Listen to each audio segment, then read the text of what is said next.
The thing is too is, and I know I just brought up, maybe we'll get out of the gate with Thrawn alliances here.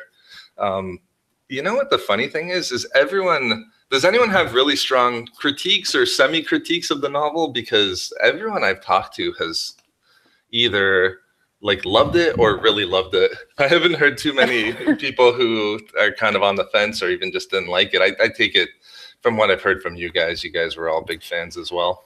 I mean, I have like one thing that kind of annoyed me, but well, that's yeah, I have critiques of my own, but it's mostly just scenes that I wish were in the novel that weren't, so they're not really fair. Yeah. You can't really be like, hey, Zahn, why didn't you put my scene in, big guy? I loved it. I loved it. I have a few issues, some of which I've already shared with you that we'll bring up later, but I think that it was well done. I mean, it's Zahn at his best. I think I think he's really good at writing. Thrawn. I think he's really good. He's now, I think, shown that he's pretty good at writing Anakin and Vader. Padme, I think sometimes he struggled a little with exactly what he wanted to do with her. I'm not exactly sure. Maybe he was given limits on what he could do because maybe things in this new Padme book are gonna. I don't know. There was a little bit of. I felt a little bit of either discomfort, or I don't know, or just maybe he just couldn't get into certain things with her. So, but otherwise, yeah, no real complaints when it comes to just it's a great book. Yeah, that's an interesting point too, because even that the interview with Zahn that you pointed me to, Ben, all of the writers are, to some extent, it seems like from the Lucas Story Group, kind of have their hands tied on certain things. So yeah, I do wonder exactly like how you're saying how much he couldn't really go into Padme too much because maybe they're potentially coming out with that Padme book and other things with Padme. But yeah, was it what you guys expected? Maybe just for me, I kind of, as we got closer, it was more what I expected. I thought originally, having heard that they were going to release this novel, it was going to be more of a sequel with last year's Thrawn novel. One of the elements that I really wasn't surprised as we got closer to the release, but it didn't feel like a sequel in any way. It really felt like just another kind of standalone Thrawn novel. I don't know if it was what you expected in that sense, or. Well, when I saw the book, the alternate cover with Anakin on it, and then I heard that the Barnes & Noble version came with a poster of Padme, I'm like, okay, wait a minute, huh? And clearly it isn't what I thought it was going to be. I thought, oh, it's going to be Vader, and so having it take place in the multiple timelines. Yeah, I was fine with that. It's just I just assumed it was going to be Vader and Thrawn and some kind of a thing. I didn't know that they would do that. I mean, I like it. Once I'm like, oh, that's actually a neat, device that they used. But I didn't going in when I first heard about the novel. I'm like, oh, I didn't think, oh, that's what they're going to do. But it was neat. I love it as a device as well. I love the two kind of linear stories, well, different timelines, but sort of kind of leading each other to the similar conclusion almost. But see, going in months ago, I was like, oh, I really hope we get those scenes with Vader and Anakin, or excuse me, with Thrawn and Anakin. And then as we get there, it's like, well, the main story is the Thrawn and Anakin story. I didn't expect them to have a plot line of where Anakin and Thrawn interacted a lot. I mean, I sort of thought that there would be a story behind why Anakin and Thrawn met and how they saw each other, but I didn't expect it to be one of the main plots of the story of the book. Yeah, I was the same way for a long time as well. Sorry, go ahead, Tech. I actually spoiled this timeline thing for me because when I got the book, I just opened a random page and there was one word I saw and it was Padme, and I was like, what? I just closed it again. I was like, are we getting some Clone Wars stuff? Because like she's dead. I can just picture you like Tech just like cracking the book open a little bit and then seeing Padme and like quickly shutting it closed again, just like, oh no, what did I do? Yeah. Kind of, and then like the Anakin Thrawn time is like the first thing that starts, or like really early. You already know that there will be some Clone Wars era timeline, so it wasn't that bad. Yeah, there definitely could have been worse. Luckily, I avoided most spoilers, I think, with this one. Yeah, me too. So even with like we were just saying with the Avengers movie, I thought I got spoiled on a couple things, but I guess they were wrong, or I interpreted them the wrong way. But regardless, this I don't know where to go next, really. I mean, there's so much that we can talk about if we want to start pulling out like different like elements that we like, because I have a bunch, like just interesting elements, but also too, just was the Thrawn and Vader dynamic what everyone was expecting? I guess the little critiques that I heard were ones that either Thrawn was really different than Thrawn from the previous novel, or Vader was really different than any other type of Vader. Like he was a little bit too trusting. Yeah, those were kind of the main ones that I sort of felt along with it, or just things that I've heard. I mean, it wasn't really kind of bloodlust Vader or whatever the way people were wording it to me. But did anyone have anything there that was unexpected? Or well, go ahead. Go ahead, Donna. I was just gonna say, I thought Vader was way too chatty, and again, like you said, the trusting thing. Like, when has Vader ever felt he needed to trust anyone? Yeah, that's kind of how I was looking at it. It was a little weird to me, but if you consider that he knows that Thrawn is someone he's interacted with before, I guess it kind of makes sense. I don't know. Yeah, what were you going to say, Ben? I had a problem with, and I mentioned this, I had a problem with Vader okay, so here's actually a quote from another interview with Zahn, or another interview about the book. It says, Zahn's approach to Vader was inspired, which I read dictated, by the Lucasfilm Story Group, the folks who keep track of the canonical Star Wars universe. They told, Zahn is saying, they told me that Vader considers Anakin a different person. And so I came up with the idea that he's referencing one of these old memories as the Jedi's memories. So I have a problem with this because I feel like all of the concerns people have with the new stuff that the new story group and the new guard at Lucasfilm is doing is, it gets derailed and it gets ugly when it goes down the feminism track. But this is another thing, and it has nothing to do with that, but it is definitely a shift in the Star Wars universe where there seems to be a desire to strip away some of the mysticism and the religious allegory and the stuff from the Force and turn the Force into just magic. Something, maybe it's because the mysticism is something, well, that won't play in the Chinese audience, and so maybe if we can strip it down to just magic, or maybe it's, the ideological makeup of the story group, and maybe they don't politically like certain people who like ideas of redemption,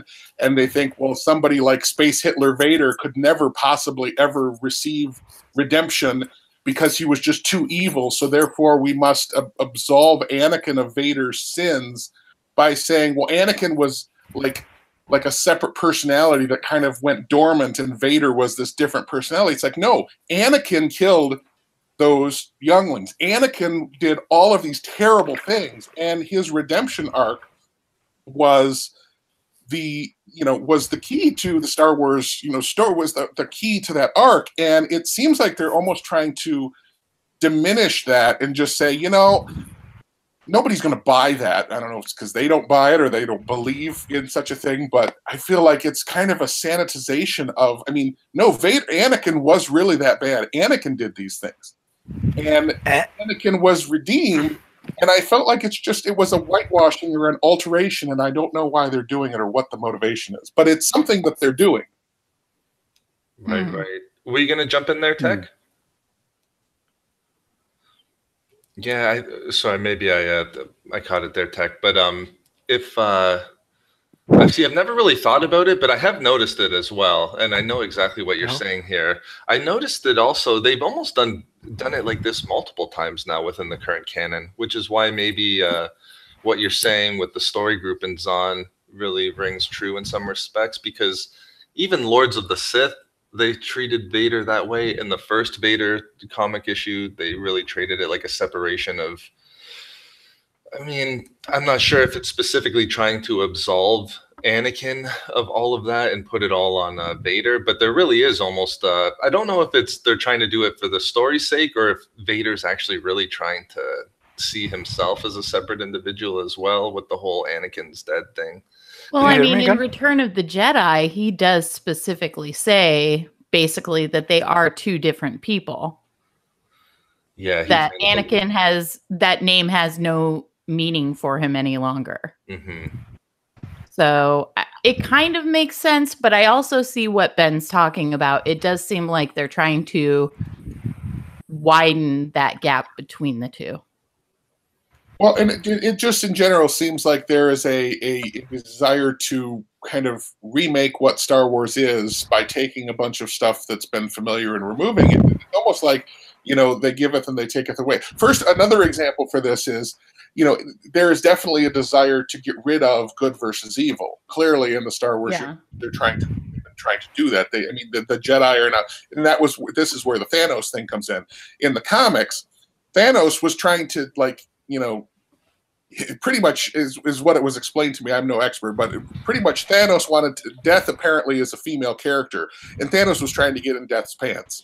So this was his motivation. He was just he was a bad guy. Where in this movie they're trying to make it up like, well, he's just the guy who's willing to he's willing to do the stuff that's necessary. Of course, thinking that snapping his fingers and doubling the resources never crossed his mind. Dude, I thought about that 20 minutes ago, Ben. That's funny. But he's they're presenting him as like, I don't know, like the Tony Soprano anti-hero type thing of, he's got to do this evil thing and nobody else realizes that it's inevitable and somebody needs to be strong enough to do it. And he's this tortured, he's not a villain. At least the way that they present it, they kind of don't want to have villains anymore. They don't want to have just bad guys. They have to have these complex, anti-hero type things. And it's like, there used to be a time when we had good and bad. And I think that's another thing that they're doing. They're wanting to get rid of that. They want to make it like, although they kind of fumbled with Inferno Squad, but they kind of try to want to make it so that, hey, if you look at it from the Empire's perspective, maybe the Empire isn't evil. Maybe the rebellions are the terrorists. Whatever. They've tried, or in what they did in Rogue One, where they tried to make the Draven. The fact that Cassian killed. They tried to make it as this rebellion is kind of shady too. They definitely didn't want to, and they're trying to blur those lines, which is interesting in some way. But I also think there's, good versus evil shouldn't be this toxic thing that they're wanting to go. Oh no, we can't have that kind of storytelling anymore. I don't know. Yeah. Yeah, I see exactly what you're saying because I thought about it as well with the whole. I've shifted back and forth on where. It's almost like my opinion goes to whether or not I think the whatever movie or whatever book pulled it off well. So I don't know. I shift back and forth from it, but I don't know. Vader, people did bring up as a different Vader, too accepting. I sort of boiled it down though, and I wrote in my notes: is it not that he fears Thrawn, but maybe he fears Thrawn in a way. It's either he kind of is a little bit hesitant with Thrawn, or he just respects him so much that maybe it causes Vader to be a little bit different. But fear just in the sense that he knows his background and Vader maybe knows that he knows. But more so, Thrawn is like very important to Palpatine as well. Yeah, so Thrawn and Tarkin, both instances, Palpatine said, you back off. These are mine. And he like he said with Tarkin, anyone but Tarkin, I have need of him. Those are. And I think the only thing keeping him in line is fear of what the Emperor would do if he didn't. Because the Emperor had the Emperor not specifically said something, he probably would think I could get away with it. But the Emperor specifically said no, not Tarkin. No, So he knows that, and so it's kind of a way. And frankly, it's also kind of a sadistic way for the Emperor because I'm sure the Emperor knows that he's going to.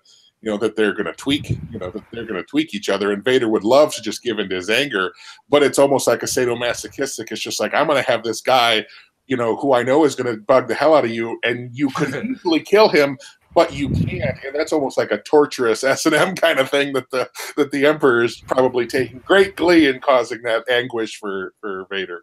Absolutely. Oh, go ahead. No, please, go ahead, please, Donna. I was just going to say, I saw it more like it was a perceived insecurity that, you know, the Emperor saw within Vader, and it was real from Vader's sense.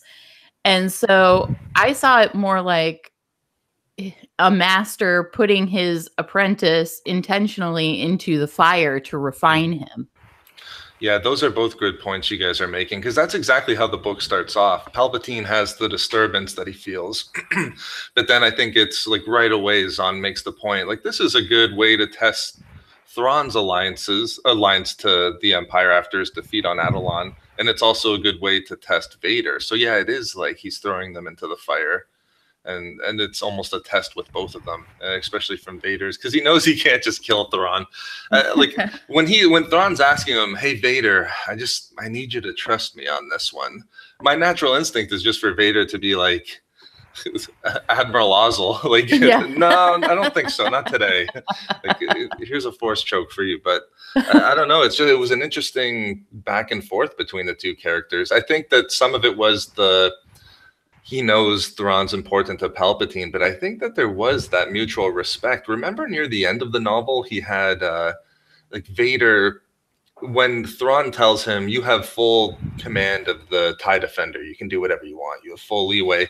And then Vader kind of thinks to himself, is that a perceived insult to me? And then he kind of just gets over it, just like, well, I know this Thrawn, we've had our history together, it's not an insult. So it's almost like his history with Thrawn is very important to how he's perceiving these events in this timeline as well. But I don't know. I thought the whole back and forth between the two was really like fascinating, just from the whole Vader standpoint as well. Did you guys like the slow build, I guess we'll call it, to Thrawn figuring out that it was Anakin, or do you think that he knew from the very beginning, or he had to know? I felt he suspected from the very beginning. I think he was laying things down to try to get confirmation. Yeah, kind of like fishing. Yeah, I think a good analogy was how Tarkin sort of viewed the whole thing. He knew but didn't have confirmation. Right. He suspected, and then by the end, when he's in the Defender, he sort of says like, yeah, okay, yeah. Well, even before that, he's like, I wrote down, I think it was on page 200, he's like, I'm going to need you to repay that favor that I did for you. And like, you know, and then Vader's just like, you didn't do that for me. Nobody on the Chimera was Apatu before. And then he's just like, well, do it in memory or whatever. Do it for that Jedi's legacy. So he kind of knew, but maybe perhaps didn't have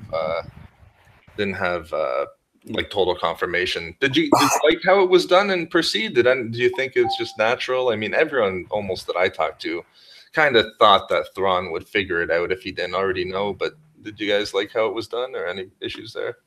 I did. I actually got goosebumps when he was talking to Vader about the name Skywalker. Yeah, that was. I was really like, good. How does Timothy Zahn do this to me? Is this the point where he's explaining the sort of, what is it, third sight of the Chiss, and then he's saying, yeah, that was really good. I enjoyed that. Overall, I thought the pacing for how he kind of outed Vader was really good. I liked it as well. I think the channel Lore Master did a video, and he titled the video "How Thrawn Trolled Vader on his history being Anakin," which is kind of pretty much what he did throughout. Yeah, exactly. Sort of was throwing little hints. I made notes all the way across whenever like something like that came out, and there was 4 or 5 instances of it, but. I'm thinking maybe moving away from some of these character type things, and like everyone has maybe some thoughts. I know Ben had some interesting ideas for the Grisks. Did anyone allow themselves to make the almost natural connection with the Yuuzhan Vong, or what was going on there? I thought maybe that was another name for them. Yeah, I didn't really know what to expect at first. I have my theories. I don't think that they are, but Ben, did you kind of had? I think Ben was more along the lines that they could have been, or at least a thought in that direction. Well, that kind of gets the one thing that I kind of thought was the weakest about the book is it was great setup, it was a great atmosphere, it was a great kind of thing, but I was still kind of unclear on exactly ultimately what the end game, what the point was, and it's like so what were they? What was the thing that the Emperor sensed? Was it just these kids? Was it the I mean, was it the grist? I mean, it's like he sensed something, and then they had all this stuff, and then it's like, okay, but what really? What was the? I guess I was kind of thinking there was going to be like some monumentous thing that they would, that would have been this disturbance, and I kind of was like, what exactly was it? I mean, because it can't have been new. The fact that they use these kids can't have been a new thing. I mean, it's been something apparently that had been happening for a while. Reading the audiobook, you have to read that part where Thrawn is kind of listen to the part where Thrawn is talking about that.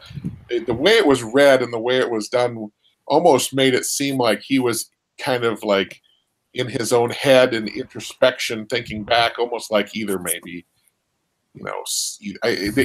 whether they said they didn't say they were always female, but they didn't say, it's like, was he maybe one of these as a kid? Yes, I think he was. Who maybe one of these as a kid? The way it was, I don't know about the text if you just read the text, but the way it was performed made it. Yeah, I agree. Was kind of deep in his deep in his thought about when he was explaining this to Vader, almost like he was like having flashbacks or something, or he knew more, and I feel like there's more there than what actually came through on the. Well, it said he was pushing back painful memories. Yeah. So, I agree. I was like, okay, Thrawn has been force sensitive at one point. I know it. And see and you know what the interesting thing is too is it never even crossed my mind when I was reading it that he was force sensitive, and perhaps one of those third sight people. But when you brought it up the other day, Ben, I was like, whoa, yeah, my mind didn't even go there. I'm so tied into Legends Thrawn, I think, that I didn't even allow myself to think it. But I actually said this, I think, when we were talking about the Rebels finale. I was like, Thrawn is force sensitive. I just know it. Wow. So if that really is true, I'm like so excited because I feel like I'm in Thrawn's headspace. But I'm really interested in what it was. I don't know how else to explain it, but it almost was like he was thinking back to child abuse or something. It was almost really that's how it came off in the audiobook, huh? I don't know.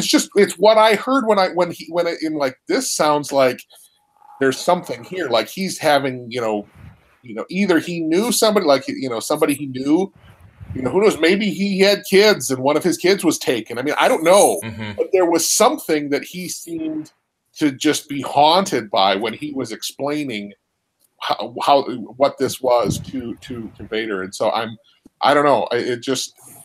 There's a lot of possibilities of what it could be, and I'm not exactly sure. And maybe if you think back to the whole him explaining to Vader, like, this is how you're going to do it, like, you should be able to do it. Maybe he did have some sort of personal knowledge at that point as well. I'm just sort of thinking back, going over some of those scenes. Yeah, that's interesting. I never even thought of it. I don't know how I feel about a force-sensitive Thrawn, to be honest. But he wouldn't necessarily be anymore. That's true, yeah. Or a previously more force-sensitive Thrawn. Get excited about it, Glenn. Let myself get taken away. She's like, but that wasn't an heir to the Empire. I got to let it go, I guess. But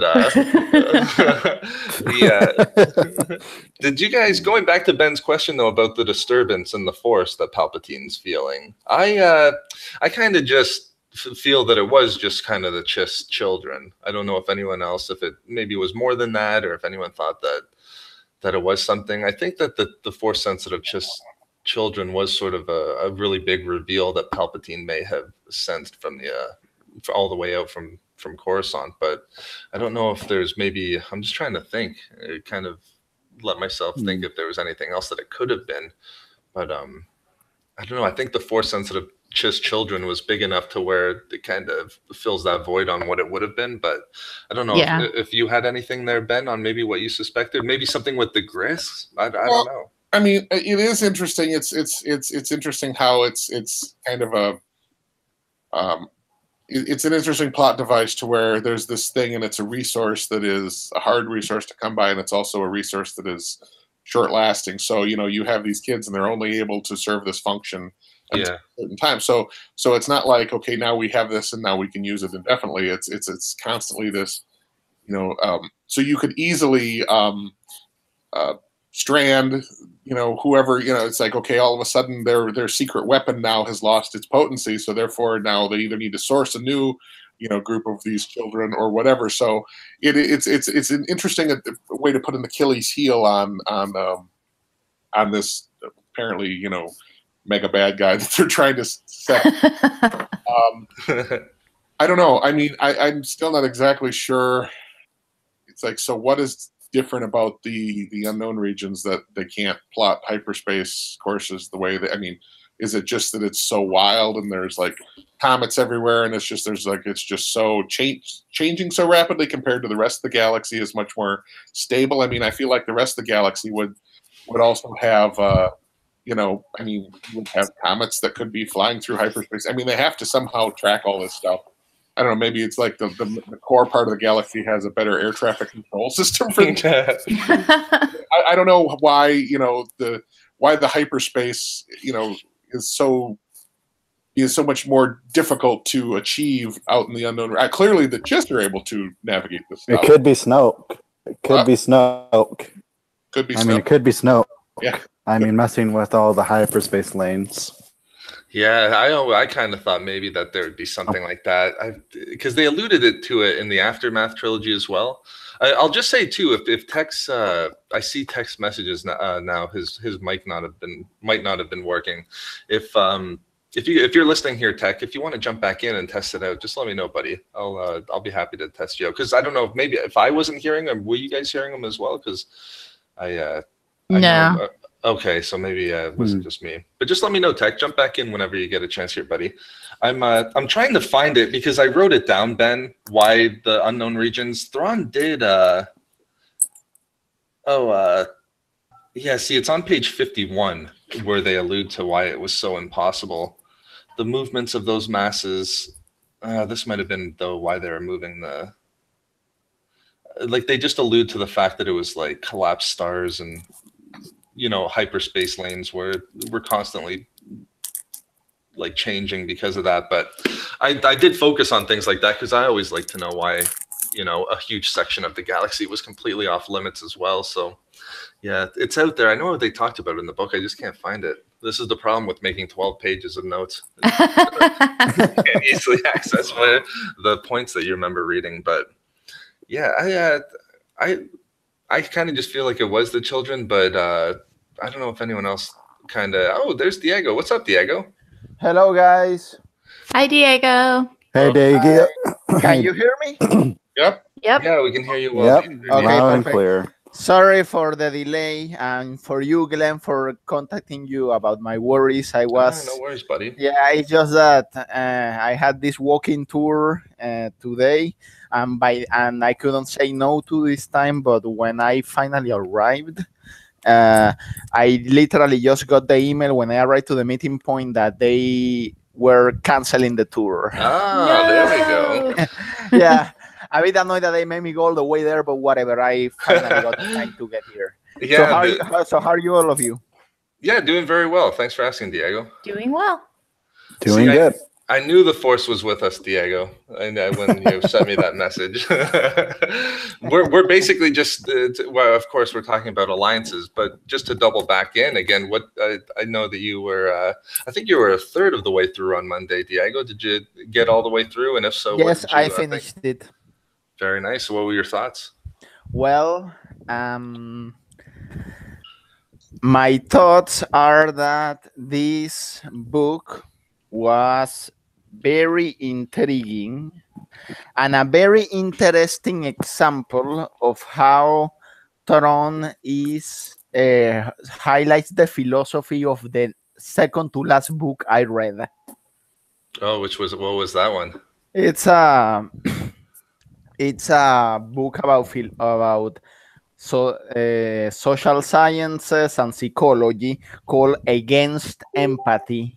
Wait, you read non-Star Wars books, Diego? Is that what you're saying? Occasionally. I Yeah. know the bookstore has many sections other than Star Wars, but I never thought to pick one up.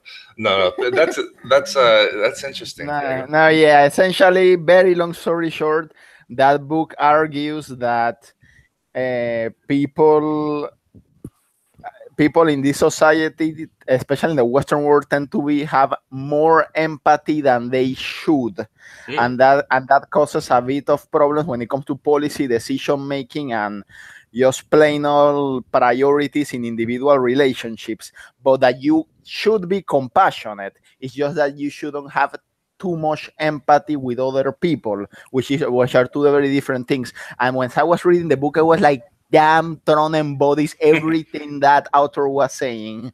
Yeah, that's interesting. Just thinking of this novel and like Heir to the Empire I read recently as well. Yeah, Thrawn is kind of maybe doesn't rely on empathy all that much. It was interesting though that he did kind of come back with Padme and Anakin there at the end. Did you guys? I mean, I guess he was always coming back, but I thought that was a nice moment. I was like, okay, yeah, good, Thrawn. You got to do the right thing here. Yeah. Speaking of though about Mokujai, was it then? I'm pretty sure it was implied, but was Anakin's actions directly responsible for the planet getting into a volcanic mess? Yeah. Yeah, he was. Yeah, damn it. Yeah. You should have The listened to explosions in the Thrawn. mine. Gosh, man, he's a jerk. What did you guys think of that? When I heard that, I was like, I had to rehear it again because I didn't quite get what Anakin did. But once I understood it, I was like, holy crap. You literally ruined the war before the Death Star, Anakin. Yeah. Man, that was... and I really actually like a lot about that those moments when Padme is thinking, saying collateral damage, damn it, maybe Thrawn is right. Why do you think he ended on that scene though? I was wondering about this as like an epilogue for that. What do you think? Did you think that what did you think he was trying to show with Anakin? I have some thoughts here, but I'm just wondering, I mean, out of everything they could have ended on, it was like Anakin in the, kind of in his worst light. I think that's probably in the novel.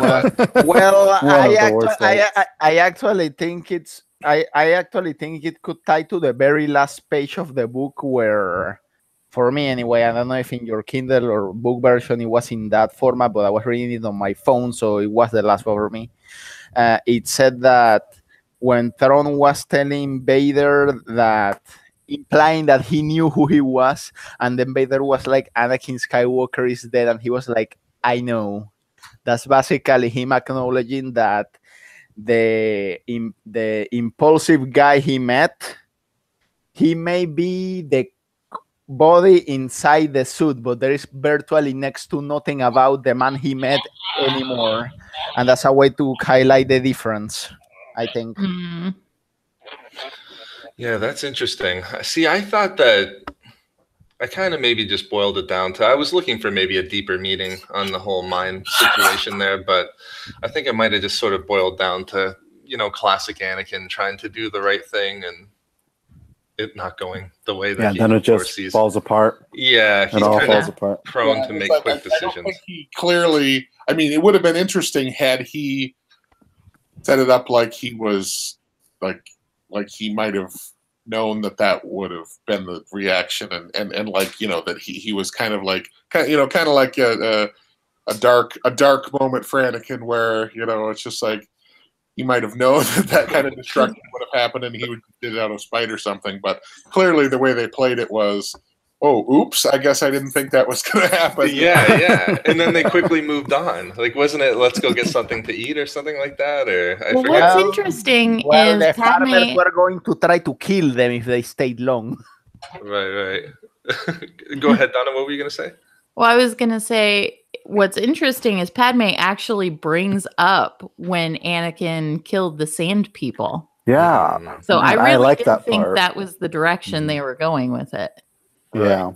Yeah, that's right. That's good stuff. Fair point.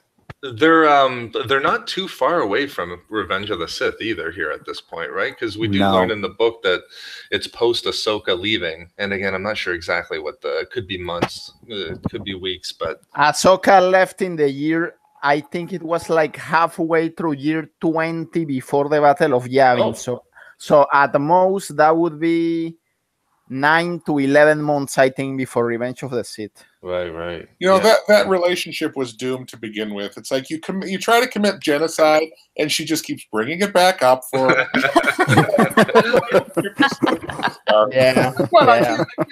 Genocide. You can't just let it be.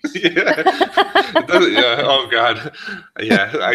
Oh man, I can't pull the trigger on a genocide joke. I just can't do it. Yeah. Speaking of species that are prone to commit genocide, so the Greeks are supposed to be a counterpart to the Yuuzhan then. Yeah, that's funny. That's what I'm just saying. I think that's the interpretation a lot of people have been making. Yeah. I don't think anybody has officially said that.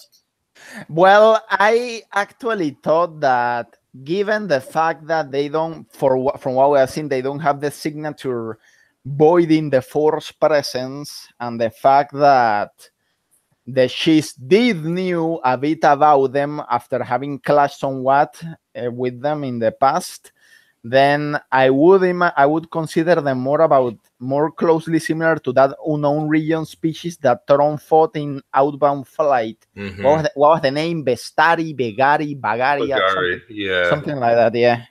That's what I imagined, like almost the entire novel, just the Bagari. They could be some amalgam. I mean, it doesn't mean that either one of them, as they existed in Legends, would come back. It could be like a mixture of them, or they've been sampling things from Legends to bring back.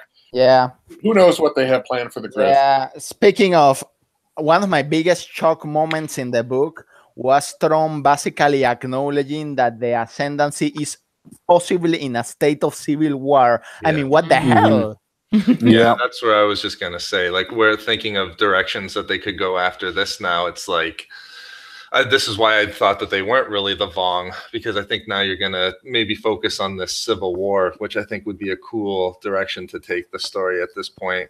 And then also, I had to not go there too, but I only saw like one other comment on this where it was like, did Thrawn allow himself to be taken away from the Empire and rebels because he wanted to go intervene in a civil war or something like that? But nonetheless, that aside, I thought that would be an interesting direction to take things now. Well, I would say this. If Thrawn actually planned for that very unexpected, almost Deus Ex Machina moment where Ezra Bridger takes him far into the unknown regions and knows he's going to land after having calculated it, then I would say that he's more worthy of being a god emperor and the worship of the people than Palpatine himself. See, it's so funny because then, like, with Thrawn, it's just like, yeah, if anyone could have done it though, it would be Thrawn, right? Or yes, 100%. I'm behind this idea. Yeah, I don't know. It's just it's an interesting kind of thought experiment. I would wonder what it would be like to grab like as much evidence as I could. But the Chiss Civil War was really, I mean, like the big. You got to tip your hat to Vader too for figuring. Vader figures a lot of things out as well. I did like that, as he was kind of just. And I was very those pages where he found the Chiss for sensitive children, and he was like, "Wait a minute, could there be descendants of the pre-rule of two sit in the unknown regions, and they train the Chiss or whatever?" And he was like, "Wait a minute." Yeah, the other thing is too is, God, see, every sentence we're saying is like triggering ideas in my head too, because like we haven't really seen too much with Vader in the canon with the Rule of Two, but there was a little bit in the first series of the Vader comic where Palpatine explains to Vader blah blah blah Rule of Two, not for the first time, but you've never really seen Vader's opinion of it, but Zahn almost writes it as if him recognizing that the Rule of Two saved the Sith in the known galaxy, which was just kind of an interesting little take from Vader's perspective. But yeah, he kind of goes, like, oh God, do we have to go through this Jedi purge again? We just spent like 15 years or wherever it was, 16 years, just doing it again. And even worse, is there going to be Sith out in the unknown regions too? It was kind of an interesting moment, like how you're saying there, Diego. Yeah. See, I almost wonder. I Go almost ahead. wonder if it was Vader more or less trying to manage his opponents, though, rather than recognizing that the rule of two saved the Sith. Because remember, when Vader first became Vader, like his immediate idea was that he was going to take over. It would be his empire. He would rule with Padme. And then obviously the Padme thing didn't work out too well. I don't think it worked out too well. I mean, I would think his opinion was kind of mollified with time through slowly, like lava molding stuff. His opinion on the rule of two kind of developed over time on that. Yeah, like a smoldering opinion. Well, I could kind of agree with you, except for the fact that the whole reason he's in this whole situation with Thrawn in the first place is because of his own insecurities and stuff that the Emperor is seeing within him. Good point. So, I don't know. Well, it is interesting too, just on that topic as well. You do wonder how much all of this sort of affected him going into the OT timeline, like the original trilogy timeline, because he does kind of realize that the Emperor is not just keeping things from him, but he's also keeping things from him, but also bringing people like Thrawn in on aspects that maybe he doesn't want Vader to know about either. And that scientist in the Vader comic that was trying to produce quote unquote replacements for him. Yeah, so yeah, that right. fits into his Silo. insecurities. Yeah. Yeah, see, that's kind of interesting too, now that you mention even that. Yeah, because there's been a big thing. I did a video on it, so I kind of know. I went back and through some of the canon materials with, like Palpatine obviously wants into the unknown regions to figure things out about the Force, but it seems like he almost doesn't let Vader know that at all, because Thrawn does have that one slip up, which is one of the rare Thrawn slip ups when he's communicating with somebody, where he lets it known that the Emperor is very interested in expanding his rule into the unknown regions, and Vader's just kind of like, what? This is in the Legends material, there was that, what was it, the Ninth Assassin or whatever. There was the thing with Vader, and there was what was it, Tracta or whatever the guy's name was, the guy with no arm. And the Emperor was just like, oh yeah, groom this guy up, and Vader's just suffer. I'm going to teach you one last lesson: suffer no rivals. As he throws him over the because he was threatened that this guy. I love that comic, and it was Vader and the Ghost Prison, by the way. Yeah, it was the Ghost Prison one. Yeah.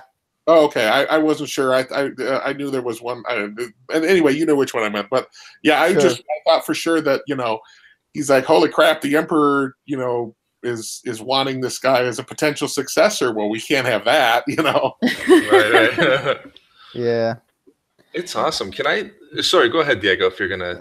I've been hijacking a lot of the conversation. Go ahead. Oh, no worries, Diego. I was gonna kind of flip because this is something I've been dying to ask some people about for weeks now. One more thing before, when that scene where he blew up the thing, what was the character's name was Lepjaw? Was he? He was there. Oh yeah. That happened, and did anybody get the little thing about the little hint about, well, check out the cantina, they need bartenders? Mm-hmm. Yeah. Because the character, and I don't understand why the name was different, but if you listen to the audiobook, it's clear that the voice was identical. The Nodley, or whatever the guy's name was in the sequel era, or in the Vader era stuff, was Lepjaw from the prequel era stuff. Yeah. Well, he did say he wanted to flee the wrath of the people he left behind, so I suppose he could have just changed his name. Yeah. You see, it didn't come across I'm sure some people probably picked it up or reading it, but until you told me that, Ben, it kind of, again, too, I didn't make the connection that it was the same guy there. Yeah, the voice was identical, and the fact the names were different, but that little tidbit at the end about, hey, they might need a bartender or something, that was just, it's like, well, clearly that was like a, hey, wink, right. check it, you know. I actually didn't mind those scenes too much. They were interesting, even as they were like those scenes with Vader and the liquid cement or whatever it was. Like those were pretty decent action scenes, I think. But Okay, I have a question about that. Sure. Okay. In that scene where the little bugs bring the liquid stone or whatever, he's like, "Oh, I got to change my armor." I thought he couldn't get out of that suit. Well, clearly he does in Rogue One. I know, but like, what direction are they going with this? Like, yeah, he's it is interesting too, right? He does seem to kind of go in and out in canon quite a bit now that you I mention think he can get out of the armor so long as he has a Bacta tank or something to get or in, even that chamber, maybe. or a chamber. But the point is, from what I understand, that even if he goes out of the armor without any support from medicine or whatever, then he would die not long after. So that's why he keeps it on most of the time. But it would make sense if that's the case, that he would need more than one suit, so that in case something like exactly what happened in the Thrawn novel happened, he wouldn't be killed before getting a chance to get some engineers to make a new suit. Well, it looks like what happened is that he's kind of a combination of the suit is part of it, but he's also got, I don't know if you remember from Leia, Princess of Alderaan, the pulmonodes that Breya had. I mean, clearly, if you look at the artwork and also what we saw on screen of him in that Bacta suit, he has some like embedded technology in his chest lung area and so forth, but also there's the suit as well. So I mean, he clearly, there must be some interface between what is inside his body, probably things like the pulmonodes and so forth, and then what the suit brings. But they're obviously have some interface where they're able to detach and disconnect. change him out. Right. Yeah. By the way, sorry, go ahead. Well, I was just going to say, this is in reference to the suit too. Also, it later said that his suit was lightning proof.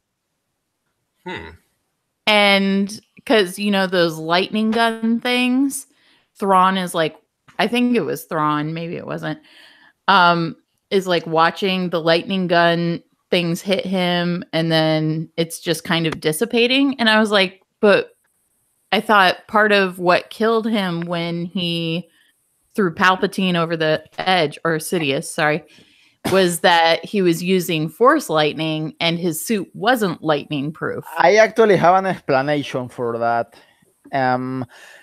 You see, even when there is like things like metal conductors and whatnot, for like in this case Vader's suit, if there is a difference between high voltage and high, what's the word in English, amperage or something like that. Yep.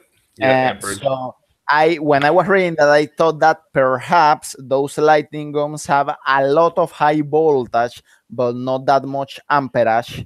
So it would annoy Vader and injure him somewhat, but it wouldn't be as serious as something like Force the Lightning that would probably have both in high quantities.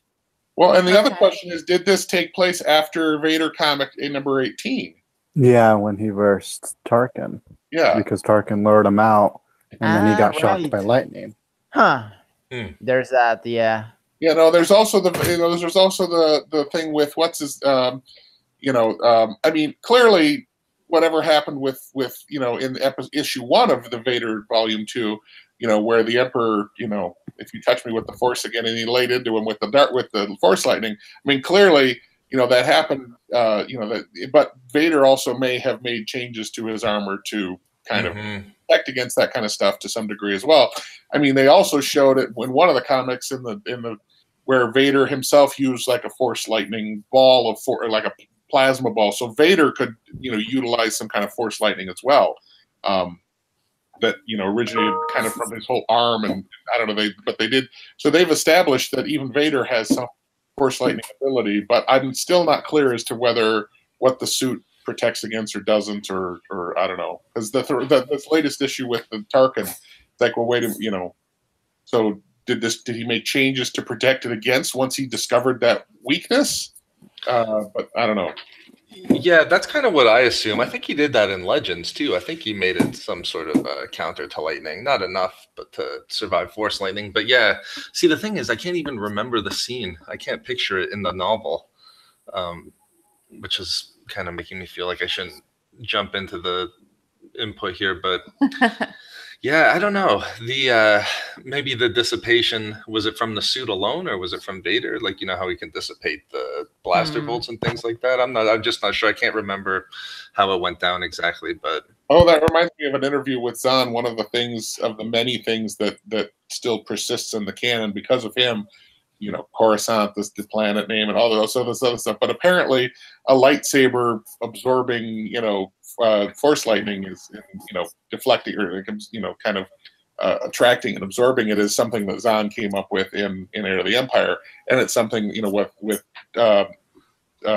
Mace Windu and Palpatine, that whole change, that kind of, you know, Lucas kind of went with that, and, you know, so I don't know, maybe Vader suit. That was aside. That was interesting. That was something that Zahn contributed that has persisted, that a lightsaber could deflect force lightning.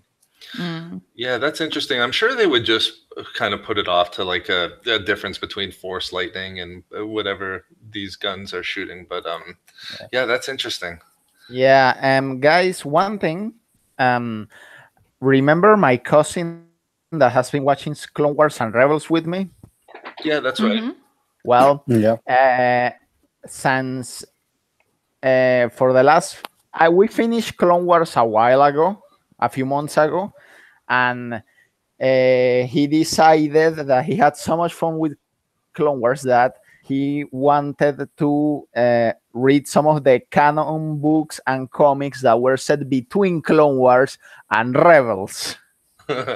And he has been really enjoying the strict chronological order. Some of them are actually a bit surprised. Yeah, I think I'm gonna have to do that too with Clone Wars very soon. Well, so after finishing Clone Wars several months ago, he started eating, breathing, and living Star Wars. Like literally, he has finished books in record time. The long have been 3 days so far.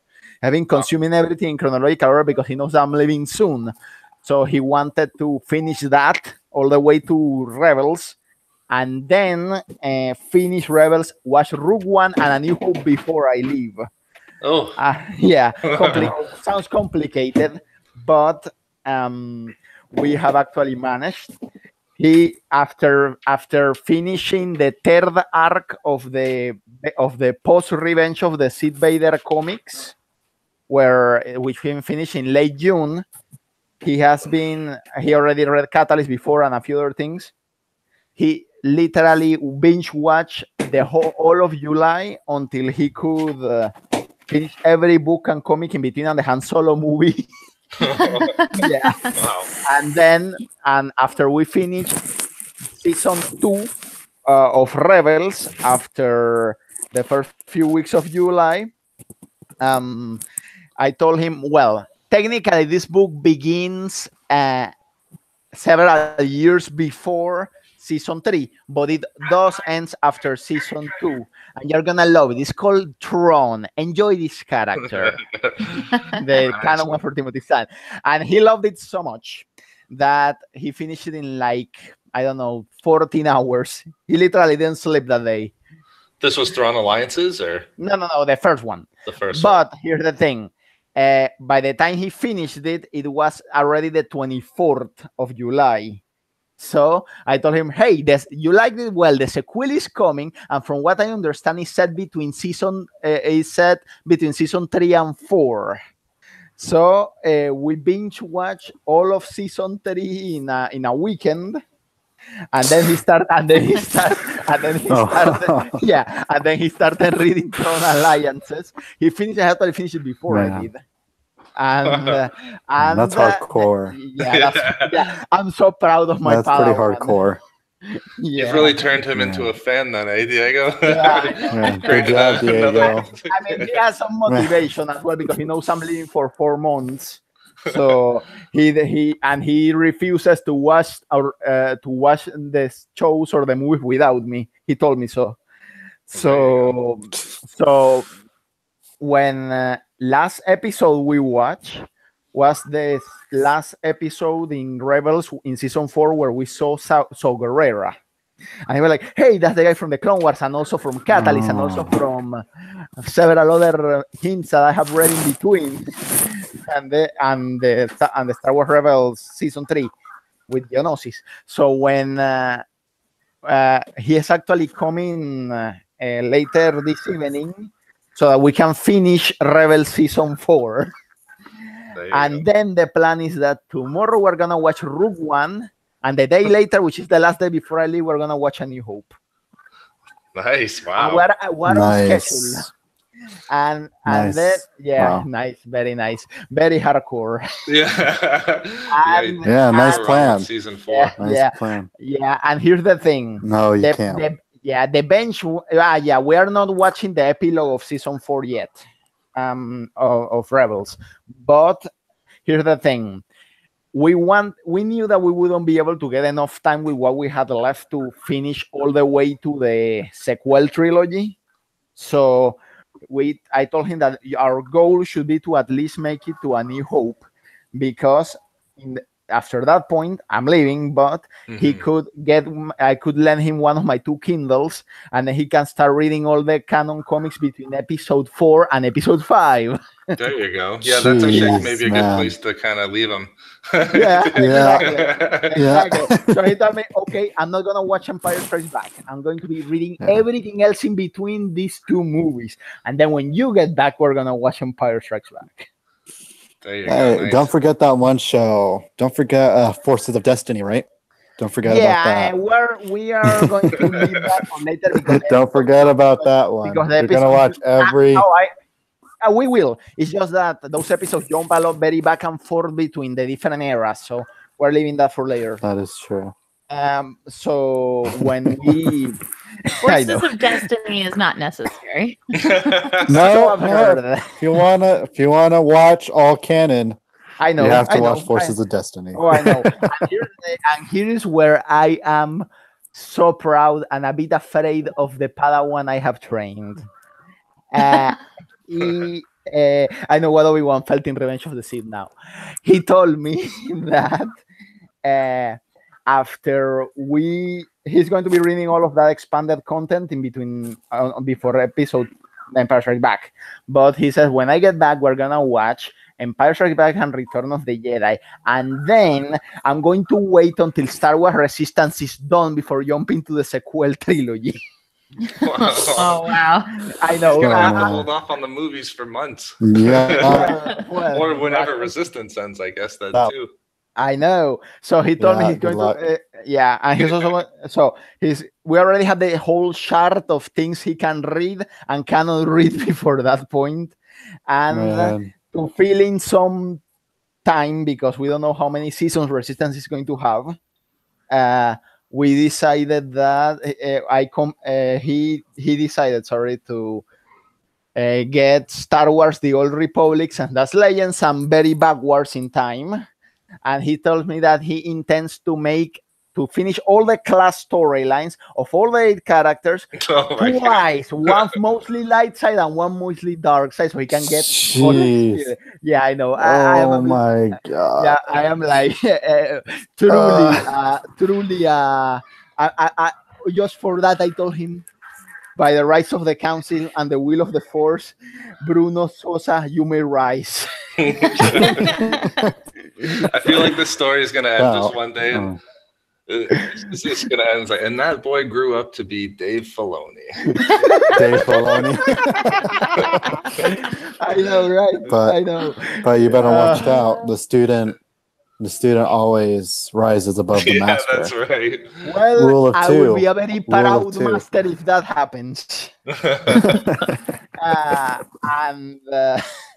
So those 16 class storylines, and that's without even counting the expansions, should keep him busy for a couple of years. Oh man, I've been on one of the storylines for like a month now, so yeah. Yeah, should keep him busy for a couple of years while Resistance seasons keep pouring in.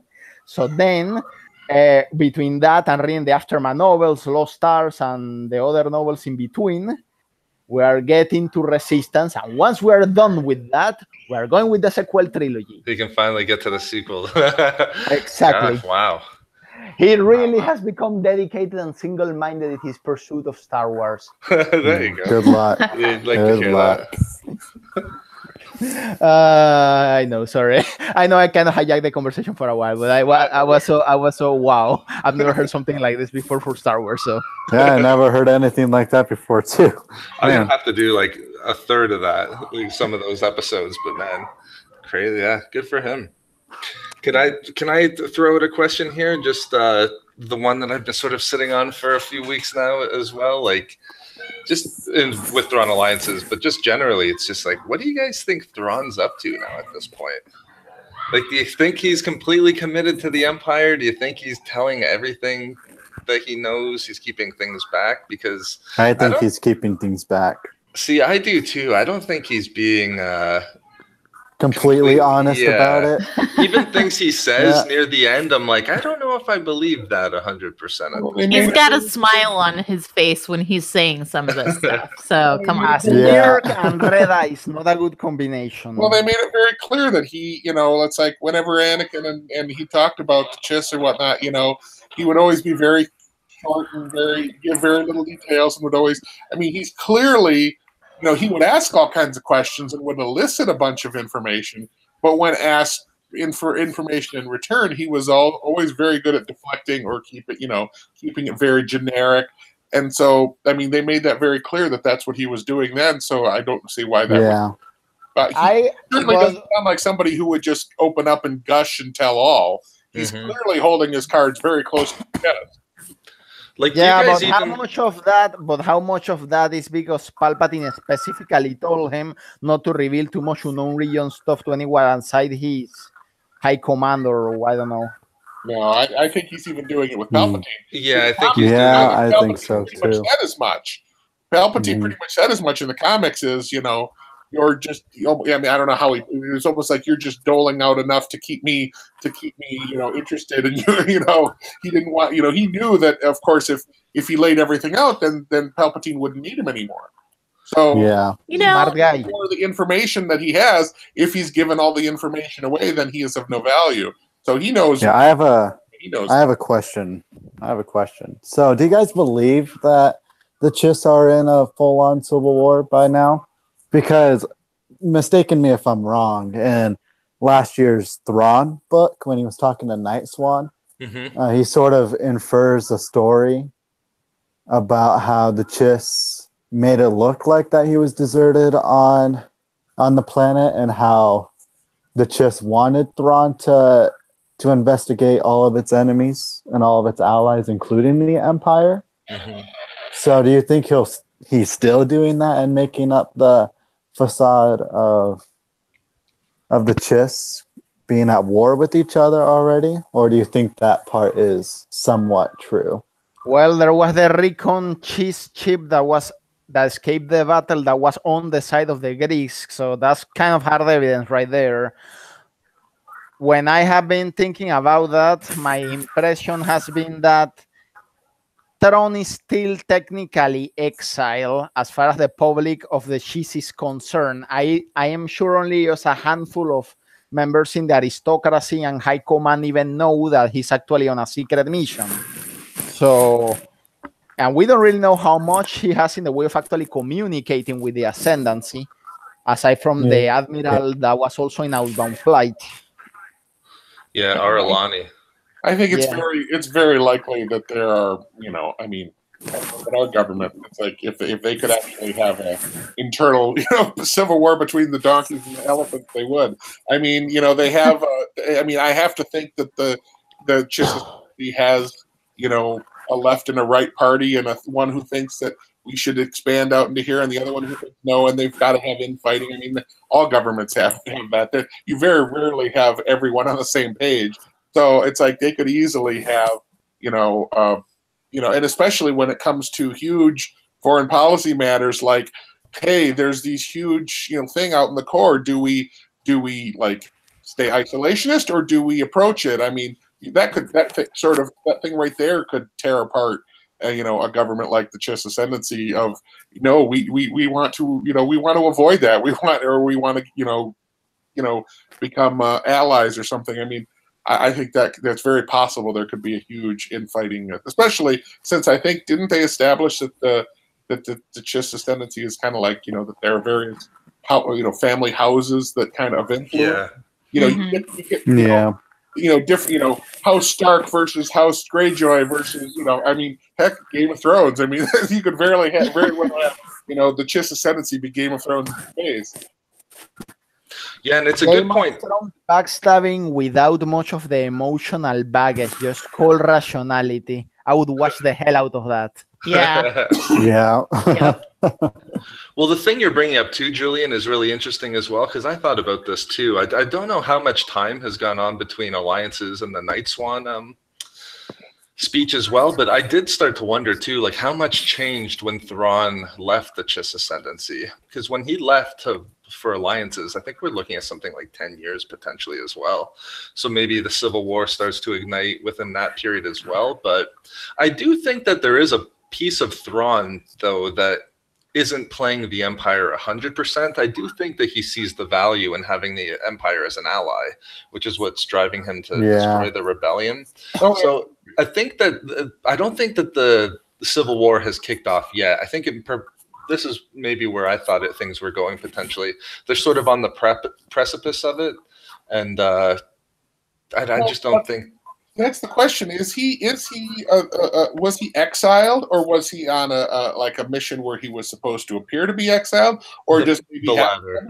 Did maybe half the government actually want to exile him, but yet this other faction in the government really I mean, is he like? I think what he ended up happening is that he committed an offense that would be punishable by exile, but then behind closed doors, a few guys said, well, we have to exile you, but you might as well make yourself useful and be a patriot.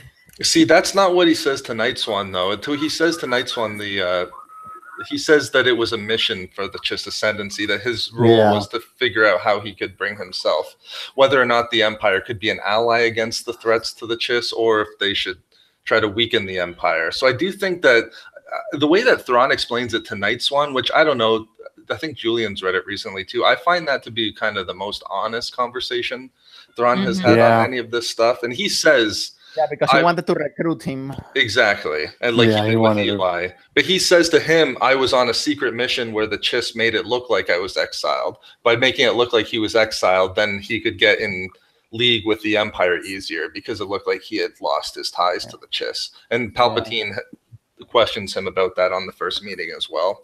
So I think, I just think that, again, there's a lot of moving parts here. This is why it's kind of so fascinating. I didn't know exactly where it's going. This whole Chiss Civil War really threw a wrench into what I thought was going on. But honestly, I think the whole thing where he kind of lets it slip that Sidious is wanting to get into the unknown regions could potentially play into his hand for getting the Empire more on the Chiss's side.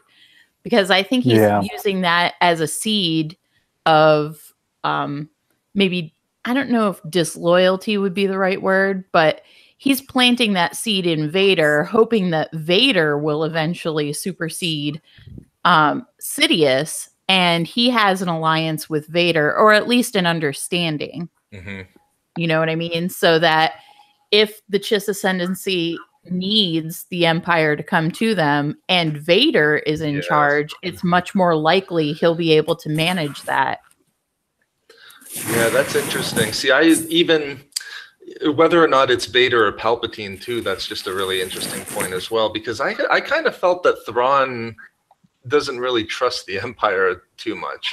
I think he wants them as an ally, but he does fear them coming into contact with the ascendancy to some respect. The way I have seen it when it comes to his allegiance to the Empire and his feelings about it is that I personally think that Thrawn, what he mostly doesn't like about the Empire is the irrational bias of many of the officers, and also the fact that it's headed at the top by an evil space wizard with powers he doesn't really comprehend. Yeah, that doesn't help either. But despite this, I do believe that he's a strong believer of the system of government that Palpatine created. I think he truly believes it has a lot of potential. Yes. And regardless of continuity, Thrawn has never really been a fan of chaotic liberty. Yeah, that's a great point too, because even Vader brought up to him in that great scene near the end. He's like, "You hated the way that the Republic handled the Clone Wars, and yet here you are standing on the Civil War for your own people as well," kind of throwing it back into his face. Like, like the Chiss Ascendancy isn't doing so hot right now either. Could it have been possible that Thrawn's mission has been changing or is changing at this point now too, from what it was at the beginning to what it is now? Because it seemed like his main motivation at the beginning of the Thrawn novel last time was to try to get an ally for the Chiss against threats within the unknown regions generally. It seemed like it was threats against the entirety of the Chiss Ascendancy. Maybe it's being revealed that now it might be a small faction is a threat of the Chiss, is a threat to what he's part of as well. But maybe it's changing at this point too, where now he is trying to get, like how Donna was saying, the Empire to be more of an ally and come to the direct help of the Chiss Ascendancy on what he thinks is like this coming civil war. I don't know. It's really interesting where they could go at this point. Yeah, and quick question: do you guys know that Timothy Zahn is indeed returning with a third book, right? I'm not sure. Has that been confirmed? I don't know. Yeah, that's official. I don't know. Oh, is it? It is?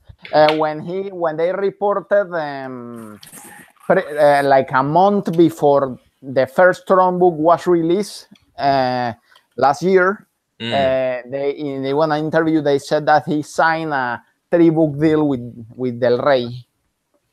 Very cool. Nice. Yeah, maybe I think I might be remembering that now as well. Interesting. I wonder when it's going to take place. Is it going to take place when Thrawn is with Ezra? Yeah, somewhere? there we go. That'd be interesting. Oof. Yeah, That would be interesting. he already had a scene setter after all the introduction of concepts and unknown region politics that have been shown in alliances. So yeah, it would be a natural progression of the story. Yeah, that's awesome. Also, do you guys think that Vader was being a bit petty when it comes to his defeat in Athlon? Yeah, I thought about this as well too. Yeah. What do you guys think? I mean, but I don't know. I got the impression that Vader didn't quite believe that the Bendu was there, or do you guys? Yeah, have I the got the impression as same. well?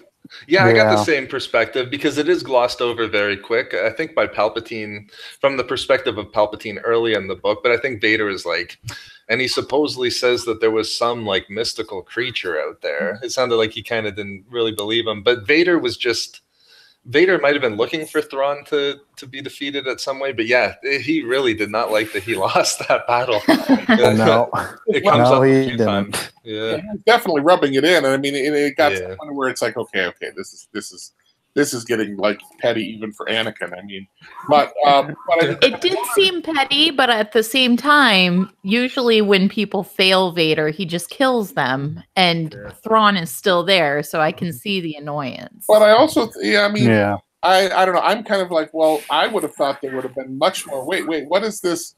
I would have thought there would have been much more curiosity about this Bendu thing. That there would have been like, yes. What was this? What do you know that? Because I mean, they're either.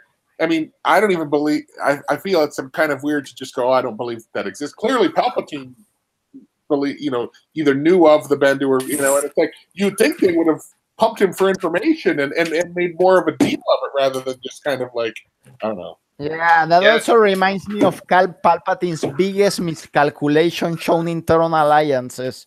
Do you guys read the miscalculation? Where Thrawn said like, when Vader says like, talking about Kanan Jarrus and Palpatine is like, yeah, that disturbance was notified and dismissed already. Yeah, with Kanan Jarrus. Yeah, I was like, oh, Palpatine, you're gonna regret saying that.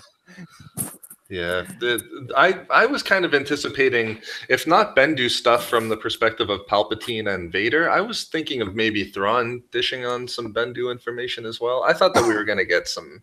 They just like we were talking before, Ben. This might have been the one of the things. It's like, yeah, don't put anything really any Bendu material in the novel. They might not have that all fleshed out, but It was Bendu fan service. yeah, Like the Bendu Sandver. That was Fan the one service. thing I got spoiled on. Somebody had mentioned that, although somebody had said to me, Palpatine looks into the Bendu or something like that. So I was expecting like this big Bendu reveal going in. So maybe that was why I was expecting a little bit more too. But Given that Palpatine was shown in season 4 to be aware of the Mortis beings, I was actually a bit disappointed that he didn't mention more of the Bendu. But they probably don't have all of that mythology fleshed out, if you ask me. So yeah, I could see that as well. Just going back even too, I mean, potential talking about Chiss Civil War.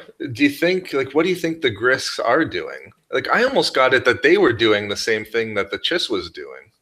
That they were on the edge of the unknown regions, examining the Republic and the Separatists and everything that was going on. Because I think Thrawn says that that's what they were doing. And then it looks like they were, is it Mokivje? I think that's how people were saying that. That's how they pronounce it in the audiobook. Mokivja, yeah. Mokivje, yeah. Yeah. Like it says that they were studying the weapons there as well. And potentially, which by the way, that Cole Cordis thing was really cool. But it's almost. What were the other aliens? Not the Grisk, the Darshai? The Darshi, yeah. Darshi, yeah. What? I mean, I wasn't exactly sure. Were they like helper aliens for these? Were they? I guess I never figured out what the Darshi's role was in the whole. Well, doesn't it say that the Grisk basically took them over and made them slaves? Yes. So are they like occupied slaves or something? These ones in the novel were, yeah. I kind of saw them as client races as the Yushambong used to have, like in races that they force into servitude. Yeah, in terms of the plot, they served as like see, this is why I'm interested in this question too. They kind of served as the Grisk figuring out what you valued the most almost, and then held that over you. Like, remember, it was for the Chiss, it was these force-sensitive female children. And for the Darshi, it was like the knives, ceremonial knives. Yeah. Really, I mean, in their culture, I guess it was very important to them, but the female children was kind of like, those scenes were sad in a way, but either way, that's why what kind of their role in the plot was. But anything also, did you guys, I don't know if you guys noticed, but I have yet to see a scene in the new canon where so very many imperial, non-force sensitive imperial officers witness several acts of strength in the force during the book, like not just from watching Vader fight and move stuff around, but also from the Chiss children and Thrawn openly discussing about that on the bridge with their force sensitivity, and then Vader just moving the ship without a Navi computer. It was the first time I saw so many imperial officers actually having to deal with the proof of the force with their own eyes. That's a good point. Yeah. I'm just trying to think. Like, are you saying is it weird that more Imperials wouldn't question about Vader's background, or just the Force in general? Well, the Force in general, more likely, because I'm pretty sure it was common knowledge that Vader could use the Force, whether or not they thought he was a fallen Jedi or something. I just don't think that some very many have witnessed him do it at once with all the crew in the bridge and everything. Yeah, I see what you're saying. See, there have been cool scenes. Like, remember in the Vader comic when he kills those 5 people with the there's that. I mean, I don't know. I see. It's a good question because I see what you're saying. I think maybe it's just at this point people have seen him do it so much, but to see such a large But it's not just that. It's also that talking about the Force is basically taboo in the Empire. So to have Vader and Thrawn openly discussing that in front of everybody before Vader actually followed through with it, that's kind of new. Yeah, I'm not sure how they would interpret that or what's going on there, but yeah, it is an interesting recognition though. I might not be able to let you guys off the hook here with this Gris question. Well, here's the thing, like you were basically paralleling them to the Chiss Ascendancy, but the Chiss Ascendancy isn't like out taking over other worlds. So there's a huge difference. Like they're more like they like to discover things and make themselves stronger, but these other aliens are like, well, as far as we know, they're not doing that. I mean, look at Thrawn. I mean, look at that face. I mean, he's Thrawn, not going to dominate people. Thrawn's unique. Look at those I don't think Thrawn represents trusting red eyes. I don't think Thrawn represents the fullness of the Chiss, so we can't really infer that they're not taking over planets or enslaving other people or other species. But would Eli stick around and be part of the Chiss Ascendancy if they were just going out and like subverting a bunch of different worlds? I mean, if he got a recommendation from their secret agent, right? I mean, a recommendation is a recommendation. It would be a step down from actually serving Thrawn, though, in his eyes, anyway. I think Ezra and Eli Vanto are just going to go have lunch someday. That'd be awesome. Yeah. Were you guys surprised there weren't more Eli? Anything like there was a name drop of Eli? Yeah, I was surprised that they didn't mention anything about like Thrawn doesn't bring him up at all, or no. Well, they're waiting for the third book, I'm sure. Yeah, they're waiting for something. Well, I don't think Thrawn would want to. I mean, he kind of like that's kind of his secret agent operative. I don't think it's something he would really bring up a lot. It's true. Yeah, that's a good point. The one thing that I kind of was really disappointed about when Thrawn's like, I think he's telling Vader, I gave Aralani the Chiss from the Chiss Ascendancy, the children, and it's like, oh, Zahn, you glossed right over that scene. Yeah, I know. Yeah. Like, what did you say? Like, you had to have brought up Eli at that point, or just, there were conversations going on. There was an important conversation had at that point. They could have really given. I mean, this is all probably going to unfold at some point, and you can't give it all away. Maybe Zahn probably doesn't even know how it all unfolds, to be honest. But it would have been cool just to be like, yeah. So how's that Eli working out? Yeah. Is my special recruit doing well? Any update?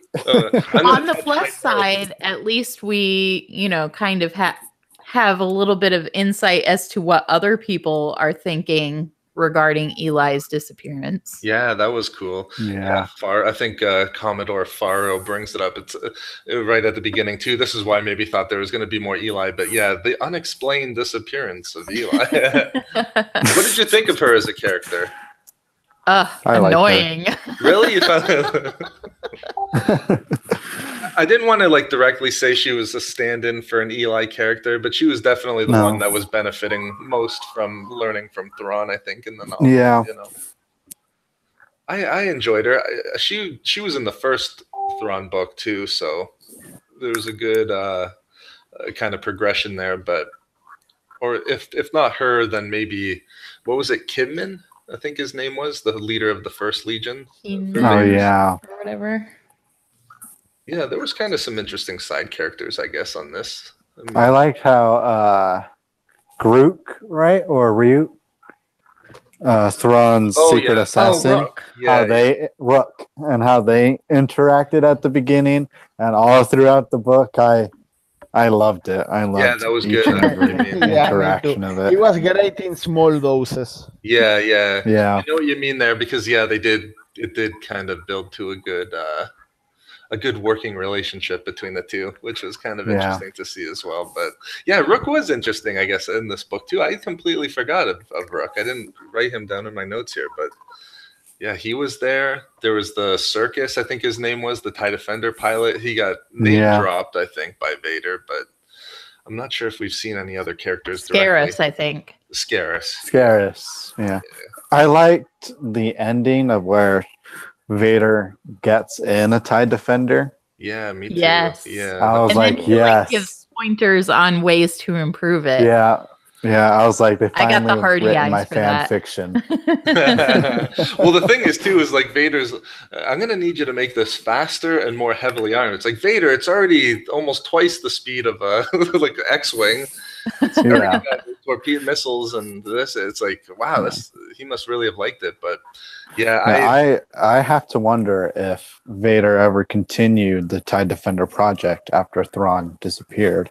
Yeah, you do wonder. I lean more that it kind of just went by the wayside after Thrawn was out of there. But man, here's the question: why? Nobody's brought up the whole like point of the the factory and so forth with the Cortosis armor and all this kind of stuff. I mean, what's the deal here? I mean, if this was something that Sidious and not Sidious. The Separatists were doing, Dooku was doing. I mean, wouldn't Sidious have known what was going on out there? Was this something Dooku was maybe doing to try to subvert Sidious? I mean, what exactly do we think of what happened? What was maybe it was Vader just a red herring for them to have something something for us to do, but or MacGuffin. What was that about? Doesn't Vader directly point it out of where Sidious was behind it and how it was some prototype armor for Order 66? Yeah. I think it is confirmed in there that's what. Yeah. Because it says like what Vader knew, but what the Jedi never knew was that Sidious was behind that factory. Oh, yeah, making so they did lightsaber resistant armor for Order 66, which makes sense. So Palpatine didn't know about that. So what was? Yeah. I guess, okay, so interesting. Yeah, that's a great point though, because I remember I'll be honest, I did have to kind of read the last 20 pages a few times before doing my review because I had to kind of, there were a lot of pieces that really quickly connected with little lines. There were. Because I did miss that at the beginning. I also missed another connection with Thrawn pointing out to Vader why the Grisk would have been so interested in that factory. Me too. But yeah, the interesting part too is what I almost missed on first reading is Thrawn basically, I mean, I should probably do a video on this, but like Thrawn basically warns Anakin about Order 66 as well. He's like, you realize that the armor, like it's not just the droids, it's the clone armor. Well. It's like, come on, dude. There's more. There's more to it. But Anakin's like, no, not anymore. There's no other uses for it. Yeah, Thrawn's like, it's in the clone armor, so that means, and Anakin's just like, I'm just gonna go blow up the Cartosis. I'm done with Thrawn's games. Yeah. But yeah, it was interesting. Well, the question after that too, Ben, is this is why again too I said I don't know if I can let this Grisk thing go at this point because I'm kind of interested in what turns out there. But it seemed like the Grisks were kind of learning the weakness of the Republic and the Empire, I guess now even at this point, and perhaps taking a bit of the technology that was in that facility as well. So I'm not sure if they have the Cartosis stuff at this point or if they're going to use it in their ships even at this point but there's a lot of cool connections with that factory. I'll say that much. Now, do we know what of Cortosis is still can't? Because I know it was. I mean, supposedly Vader's armor had it in it, and there's other like that's why like the lightsaber was deflected off of his armor. Mm-hmm. That there, supposedly, there were a lot of things that it was used in Legends, but where has Cortosis been used in canon? I want to say this is the first lightsabers. Weren't Dooku's lightsaber handles Cortosis? Were they in the canon? I don't know. I don't know about the canon. They haven't really specified any material that is designed for lightsabers besides what they've given in the films. I looked at Wikipedia just really quickly. I cheated, but it was the only time it was brought up again in the You are the canon. non-canon expert. That's right. I just don't click on the legends tabs on Wikipedia. But, the only time it was brought up in canon was with remember in A New Dawn. I guess that Count Vidian had a cortosis mesh skin that was part of his sort of armor deal. Which yeah. I didn't Also, remember. remember that speaking of other material for lightsaber, there was the hardest diamond tree that in Kashyyyk that the Wookiee Padawan used for his hilt. True. Yeah, it was interesting to see Cartosis. I forgot that. I kind of just assumed, I was like, oh, Cartosis is back in canon now at this point. But well, I mean, that sort of stuff is not surprising because, I mean, they're really stripping only more story affecting stuff. I don't think they care about whether they come up. I mean, other than, you know, for some reason Lucas wanted to call that's what I was Moraband or something. Yeah, like, that was dumb. That it's called. Oh my gosh! When I heard about that, I was like, really? I was like, really? Come on. It's Korriban. If they want to have a something that you know is lightsaber resistant, why make up something new when they can just reuse Cortosis? Yeah. I hope they apply that same logic to Darth Zana and other favorites. I hope. Darth Revan, please come back. Yeah, exactly. KOTOR, please. Please, KOTOR. So I don't know. The whole thing too is, like I said before, I'm just going through kind of my last points on my notes here, but I almost just kind of wonder if there are maybe Thrawn wasn't telling the whole truth when he was saying, yeah, there's force sensitive chiss, but you know, it goes away when you get older, and you know, you don't really have to worry. I kind of just like, I don't know if I believe you at this point. It's like puberty. You know, it's like puberty. Once you get older, it'll go away. You know what maybe does lend some, now that I'm just kind of thinking about it quickly, you know, it does sort of lend some evidence, though, that he's telling the truth, is the fact that they were putting those girls into, what do you call it again? Hibernation chambers. Hibernation chambers, exactly. So they're just freeze drying them for later use. Yeah.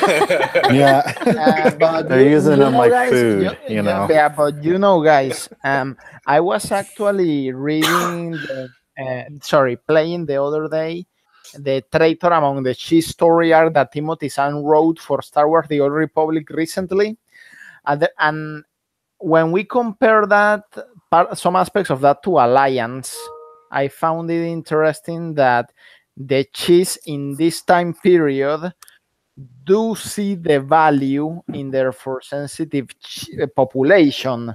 If only for this, for that mapping, because when I literally arrived in my Sith Warrior character, the emissary basically said that the cheese value for sensitivity with contempt, something like that. Yeah, that's interesting. That was one of the reasons why, when they voluntarily allied with the Sith Empire in the Old Republic and ended up making a treaty with the Sith Emperor, one of the stipulations was that no Lord, no Moff, no tourist was ever going to enter into the Sith Wars without invitation, and that was partially so they wouldn't get their force sensitive population, but not because they wanted to do so for their own, because they don't like that, and I think they didn't want the cheese to besmirch their name, at least in that time period. I don't know how things have changed in the last 36 centuries, but clearly they have use for them now. Yeah, that's a good point. You know what? It was like there were some really interesting scenes that were kind of nice and sweet as well. Like just with Vader at the end too, when they kind of pointed out, even when if we refer to it as trolling, when Thrawn's sort of trolling Vader about being Anakin, and Vader's always like, Anakin Skywalker's dead, and Thrawn's like, yeah, that's what I heard, or that's what that's what I've been told. Not really saying, like, giving confirmation that he accepted that. But then at the end, when Vader kind of was just like, look, Enough is Anakin enough. Skywalker's dead, and then enough is enough, and then Thrawn's like, I know. I was like, I know. That's a hard pill to pour Thrawn. He lost I his don't friend. I'm almost wondering if that was Thrawn's acknowledgement that they were even, though. You know what I mean? That's Like, interesting. Yeah. he came and helped Anakin, so there was kind of that debt that was hanging open. And so now at this point, he's like, okay, we're square. Yeah, that's interesting too. You know how I kind of thought about it at first? I thought almost like Thrawn thinking like, well, maybe I can pull Anakin out of him. Maybe I can get him to admit that Anakin Skywalker exists. Yeah, no, I think he kind of agree. I think he kind of was just like, clearly this character that he respected and that he, whatever, and the good that was. I think that was Thrawn kind of like, clearly that's dead. The good, the parts of Anakin that he, kind of, admired and all that kind of stuff. He's dead. This is something else. This is some other creature. Yeah, this is another being of some sort. That's how I kind of looked at it at the beginning, but that is interesting because I do think he felt like that was paid. It was like okay, Anakin is gone. I don't really understand this whole Sith Jedi thing, but like, he's probably going to put me in an airlock if I keep it up. I should probably just recognize. It was interesting too that I was just waiting for Thrawn to be like, whatever happened to that Padme that was with us? Yeah. Yeah, it's like, hey, you know what happened to Padme? That probably would have gotten his head cut off. Yeah. But hey, maybe he already knew that she was dead, and that's probably why he didn't brought it up. Yeah, I was kind of like, oh man, is Zahn going to give us the scene where Thrawn maybe, because I thought that he was going to kind of keep pushing and then see, like my guess was, oh, he's going to ask about Padme and then see Vader freak out and realize, because he knew that they were in a relationship, which I like too. Yeah. Obviously, it wouldn't take Thrawn very long to figure out that those two were a little bit more than just like protector co-workers. Yeah, co-workers. I thought that he was going to say the relationship wasn't strictly professional. Yeah, that's a good way of putting it. I thought he was going to say like, what happened to that whatever. To that Padme. Yeah, to Padme. And then Padme being able to put two and two together that way, but like, the TIE Defender bit was good as well. Thrawn looks like the kind of man that knows when to push his luck and when to get the hell out of Dodge. And to not bring up the X whatever of maybe the most insane man in the galaxy. Yeah. It is interesting how they seem to be skirting that line where it's like, I mean, I guess people just want confirmation on stuff, but it's like, I don't know. It's kind of like, in life, sometimes you don't need somebody to confirm something if you know something. Yeah. Like, okay, kind of like, I think a lot of people, like, I don't know, like if people are in, I don't know, in a relationship and they know that their partner has cheated on them and they want to, like, they want to elicit a confession and whatnot. And it's just like, if you know what happened, you kind of can just continue on your, it's like, you don't always need to have something laid out and confirmed when you know it to be true. Mm-hmm. It's like, there may be reasons why you want to do that for closure and other things, but sometimes you can just go, I know that, Vader is Anakin and he'll never admit it to me, but it doesn't mean that there's not a chance that it's wrong. It's just, I know that it's true and I don't need him to confirm it. I guess some people need that confirmation and some people are just like, I know. Tarkin is kind of the same. He's just like he's confident in that he knows, and he doesn't. He knows he's never going to get that. He's never going to get that honest, admission. So just you have to be content with, that the truth. Yeah, and the thing is too is sorry. I kind of have to leave for an errand. It shouldn't take more than half an hour, so I probably should be back before you are gone. But just in case there is a massive traffic jam, a protest, or just a damn terrorist attack, just so you know, it has been a pleasure, all of this book club with all of you guys, but I'm honestly not sure if I'll be able to hang out during the next 4 months. Yeah, no problem, Diego. Yeah. All right, Yeah, Diego. I know you have Oh. internet. I just we'll have the hour difference, and I don't know if I'll be doing classes during that time, but we'll see. Yeah, like I said earlier, Diego, in the message earlier, regardless about that, keep in touch, buddy. I gave you my Twitter and the ways to contact me. So yeah, regardless, keep in touch, Diego. If I don't talk to you again, enjoy the next couple of months and on your trip here, buddy. And I appreciate it. Take Sure, care, sure. Diego. Yeah, good May the luck, force be with Diego. all of you. It's been You as nice well, knowing Diego. you, Take care, Diego. Yeah. Julian, before I forget, what was your paint name again? I thought I saw you on YouTube the other day, but I'm not sure if I got that right. Julian Reyes. Right. That is it. If you see me in any of his live streams, that's me. The guy with the Deadpool icon. Yeah. I still need to get an icon for myself now that I think about it. If you ever see a super chat from me, months. yeah. If you ever see a super chat from me in one of his live streams, that's me. So you can get a hold of me on there. Okay. By the way, sure. And I'll tell my Padawan learner that you guys rock. Yeah, likewise. All right. Thanks, Diego. Bye, Diego. Bye. Yeah, that's cool. Yeah, I won't say cool. just in case he might not have put public where he was going, but yeah, he's on kind of got the vacation for the next, not vacation. I think he's going more for work, but yeah, very cool. Hopefully they got internet over there, but yeah. I mean, what were we talking about just before that? Padme?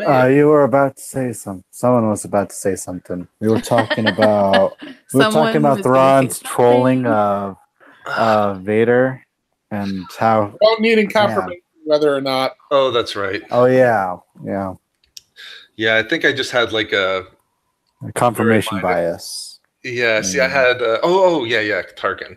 Yeah, because even like Tarkin would think about it, but I don't think he would really care. You know what I mean? Okay, It's Anakin, it's Vader, it's whatever. Let's just get the job done. For some reason, it seemed like Thrawn really wanted to know.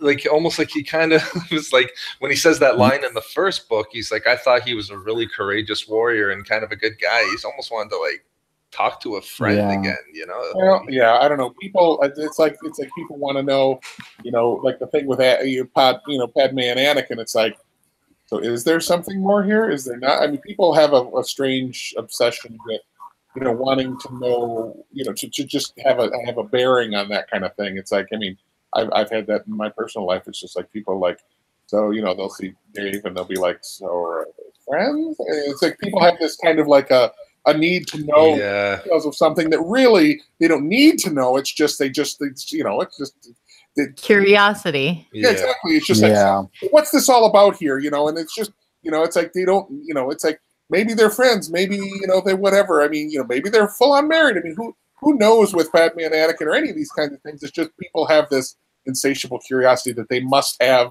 that itch scratched so that they can just put it away, file it away in a cubby so that they know what to think of it. I know. When it comes to Star Wars, I have to admit I'm bad at that. Like I'm always kind of like, for like even I'm thinking here, it's like, does Thrawn know Palpatine's a Sith Lord? I can't help myself but to think that to try to grab as much evidence, but it is true. And even from a story point of view, it's like sometimes it's just better if it's not confirmed. There was something like that recently where people were wondering, and I was almost just like, I kind of don't even want that. Want to know at this point, but I can't remember exactly what it was.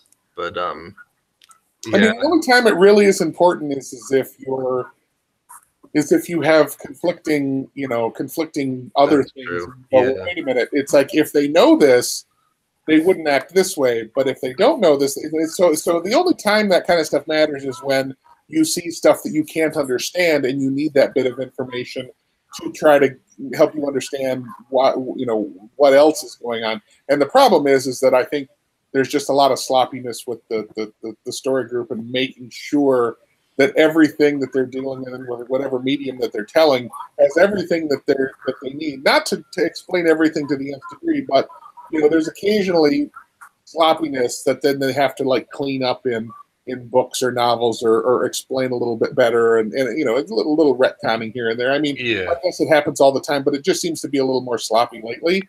You know, I mean, even people are saying, I guess I never even saw this as a flaw in Rogue One, but you know, there was the whole, well, where did Rogue Squadron come from? Everybody in Rogue, well, they just patched that supposedly big hole, which I never really saw as a hole, in the latest Star Wars comic, where they, you know, invoke Jyn Erso's name, and then Luke Skywalker, you know, christens the X-wing group Rogue Squadron in kind of in memory of that action and whatnot, and you know, so little stuff like that where they're like, I guess we didn't really make that clear, and then they go in and kind of fix it up later in a comic or something. Yeah, that's exactly right. That's a good time to use it at that point.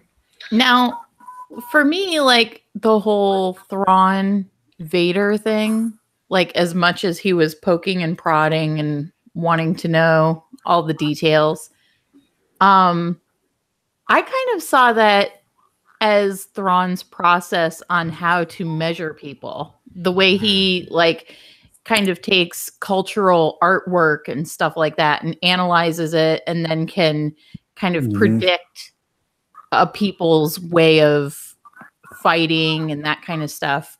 You know, Anakin, he only knew for a short amount of time, but he was able to see like how he fought. He was able to kind of look at his clothing and surmise what he was and things like that. Vader is a lot more of a mystery to him. He doesn't really have any kind of artwork or anything. He's just kind of this black mass of a suit. Yeah, anything to go off of. Thrawn needing to fish through the different signals, because you can somebody can say, oh, I think this or whatnot, but it's like, are they lying, or are they just saying what they want you to hear? I mean, people are often not, genuine with what they say. So, he may act a certain way. And so what he observes of Anakin, could have been Anakin putting on a show for him. And so he has to kind of suss out, okay, what is real? Clearly Anakin's behavior when Padme was concerned was a facade. And he had to kind of look, it's like, is this genuine behavior, or is he acting this way for my benefit? And he kind of had to take in a lot more data in order to suss out whether or not, what the truth was, because he couldn't just go, oh, he's acting like this protector, therefore it must just be that that he's their protector. And, he's having to say, well, that's what he's showing me, but what's really here? And he kind of had to take in a lot more data in order to get to the truth of it. There's a good symbolism almost in the fact that what you guys are saying too. Remember how he's trying to figure out where that gravity well type thing was, like the tube or whatever, and he's kind of coming in at it at different angles and more and more. It's almost like he did that with Vader too. He's like, I'm going to throw this at him and try to see what he does, and approach him this way. Yeah. So that's a good. You guys are pointing out a good point here too. So the Uber will take like 8 minutes to get here. Oh, Diego. I thought, why not? Oh, nice. Yeah, no, jump back in, Diego. Yeah. Nice. And one thing I just realized that I forgot to tell you about my Clone Wars reaction, the revival. Oh, yeah. Go ahead. Well, aside from being obviously very excited with the fact that the Clone Wars is coming back, I decided that I wanted to overdo myself with remember the one that I have, like my highest voted post in YouTube is about the tragedy of the Star Wars expanded universe. I wanted to make in a Dark Plagueis video, and I wanted to craft something similar that I really enjoyed, and so far it has over 1,000 votes. Oh, nice. Yeah. On where? In one of the Clone Wars reaction videos. Oh, I see. Yeah, it says it's like this. Sorry, I'm opening it right now. Okay. Now I have an internet dump. Keep talking. I'll get you when I open it. Sure, yeah. Just tell me when you got it, Diego. Sure, But did you sure, guys sure. see Filoni on the Star Wars show this week? No, I'm doing a video on it No, I tomorrow, haven't. but he kind of gave a couple cool little tidbits on some different stuff on it was only like a 4-minute interview. They're very short, but he was saying that he sort of wanted these 12 episodes to have an emotional center and really give people the story that was missing. So I don't know. I kind of just talked about that in relation to, because we've been talking a lot about like what's the content going to be in these episodes? Is it going to be those unfinished episodes, or is it going to focus on new stuff? It felt like he was really leaning towards wanting to give the story that needed to be told that we never got to, and he wanted the emotional center of Anakin and Ahsoka to sort of be the focus. I didn't never take it really as liked the Clone Wars when it first aired on. I didn't really care about it. The OG, like 2002 one, man, yeah. I used to rent it from the library, watch it on the DVD player that I had. I loved that one, but I can see why people enjoy it. I'm not so excited for it, and I don't see the reason besides a good PR move why it's back. It seems like they've been holding off on this for a little while. I have it here. Okay, it's I wanted to combine my two favorite things, Star Wars and Marvel, with this writing. So it says like this: hear me and rejoice. You have had the privilege of being saved by the great Filoni. You may think this is pandering. No, it is salvation. The universal scales tip toward balance because of your viewership. Smile, for even under Disney, you have become children of the Clone Wars. Oh my god! I'm combining that speech from Avengers: Infinity War with this. Yeah, from Ebony. Oh god, Moth. I didn't even recognize it. Yeah. And I just watched the movie. Yeah, had the privilege of being saved by the great Filoni. Oh, okay, yeah. That like Jedi-ish type character. Kind of you who could use the Force or whatever. I'm really happy. Yeah. I'm really happy the Clone Wars is coming back. I'm really frustrated that Disney seems to be overplaying the marketing on it. It's like it's coming back, it's being resolved, and I think Filoni, I mean, I understand to a degree that that's just what they do. The Star Wars show is like, woo, hype, woo. Oh yeah. Filoni is saying what it is. There's closure. It's bringing, but yet they want to make it, and they just want to get everybody into a froth. And it's just like, this is exciting, but this is not like Clone Wars is back. It's like, no, Clone Wars is being resolved, and we're going to get some cool stuff. And yet they just can't seem to help overplaying the marketing in it. That's really kind of frustrating because they set these expectations so high, and then when people have when people don't have those expectations met, then they're like, well, it's like, but your marketing, the way you market it, you build this expectation to this. Yeah. True. I agree with you. The fans, but they just don't market Star Wars right. Yeah, regarding the PR, the fans should. Sorry, the fans should. Go ahead. No, you, Diego. Okay, regarding the PR move, I was talking about that with someone in Quora that works in proximity with animation and voice acting industries, and he said that and I'm quoting, it's definitely not realistic to think they turn around fully edited, finalized promotional footage with recorded voiceover in a month and a half tops. They would have needed to be working on revived Clone Wars episodes well before Solo hit theaters, probably even before The Last Jedi got the bad reception it got. Yeah, that's interesting. Were you going to say something about the fans, Julian? Something like to prep a show and show this in an event like San Diego Comic-Con, it would have been on the way like 8 months ago or something like that. That's what he says anyway. I think that, I don't know. I don't know that that's true. I think that they may well have looked at Solo and said, hey, we have to kind of do something here. And a lot of the work is done.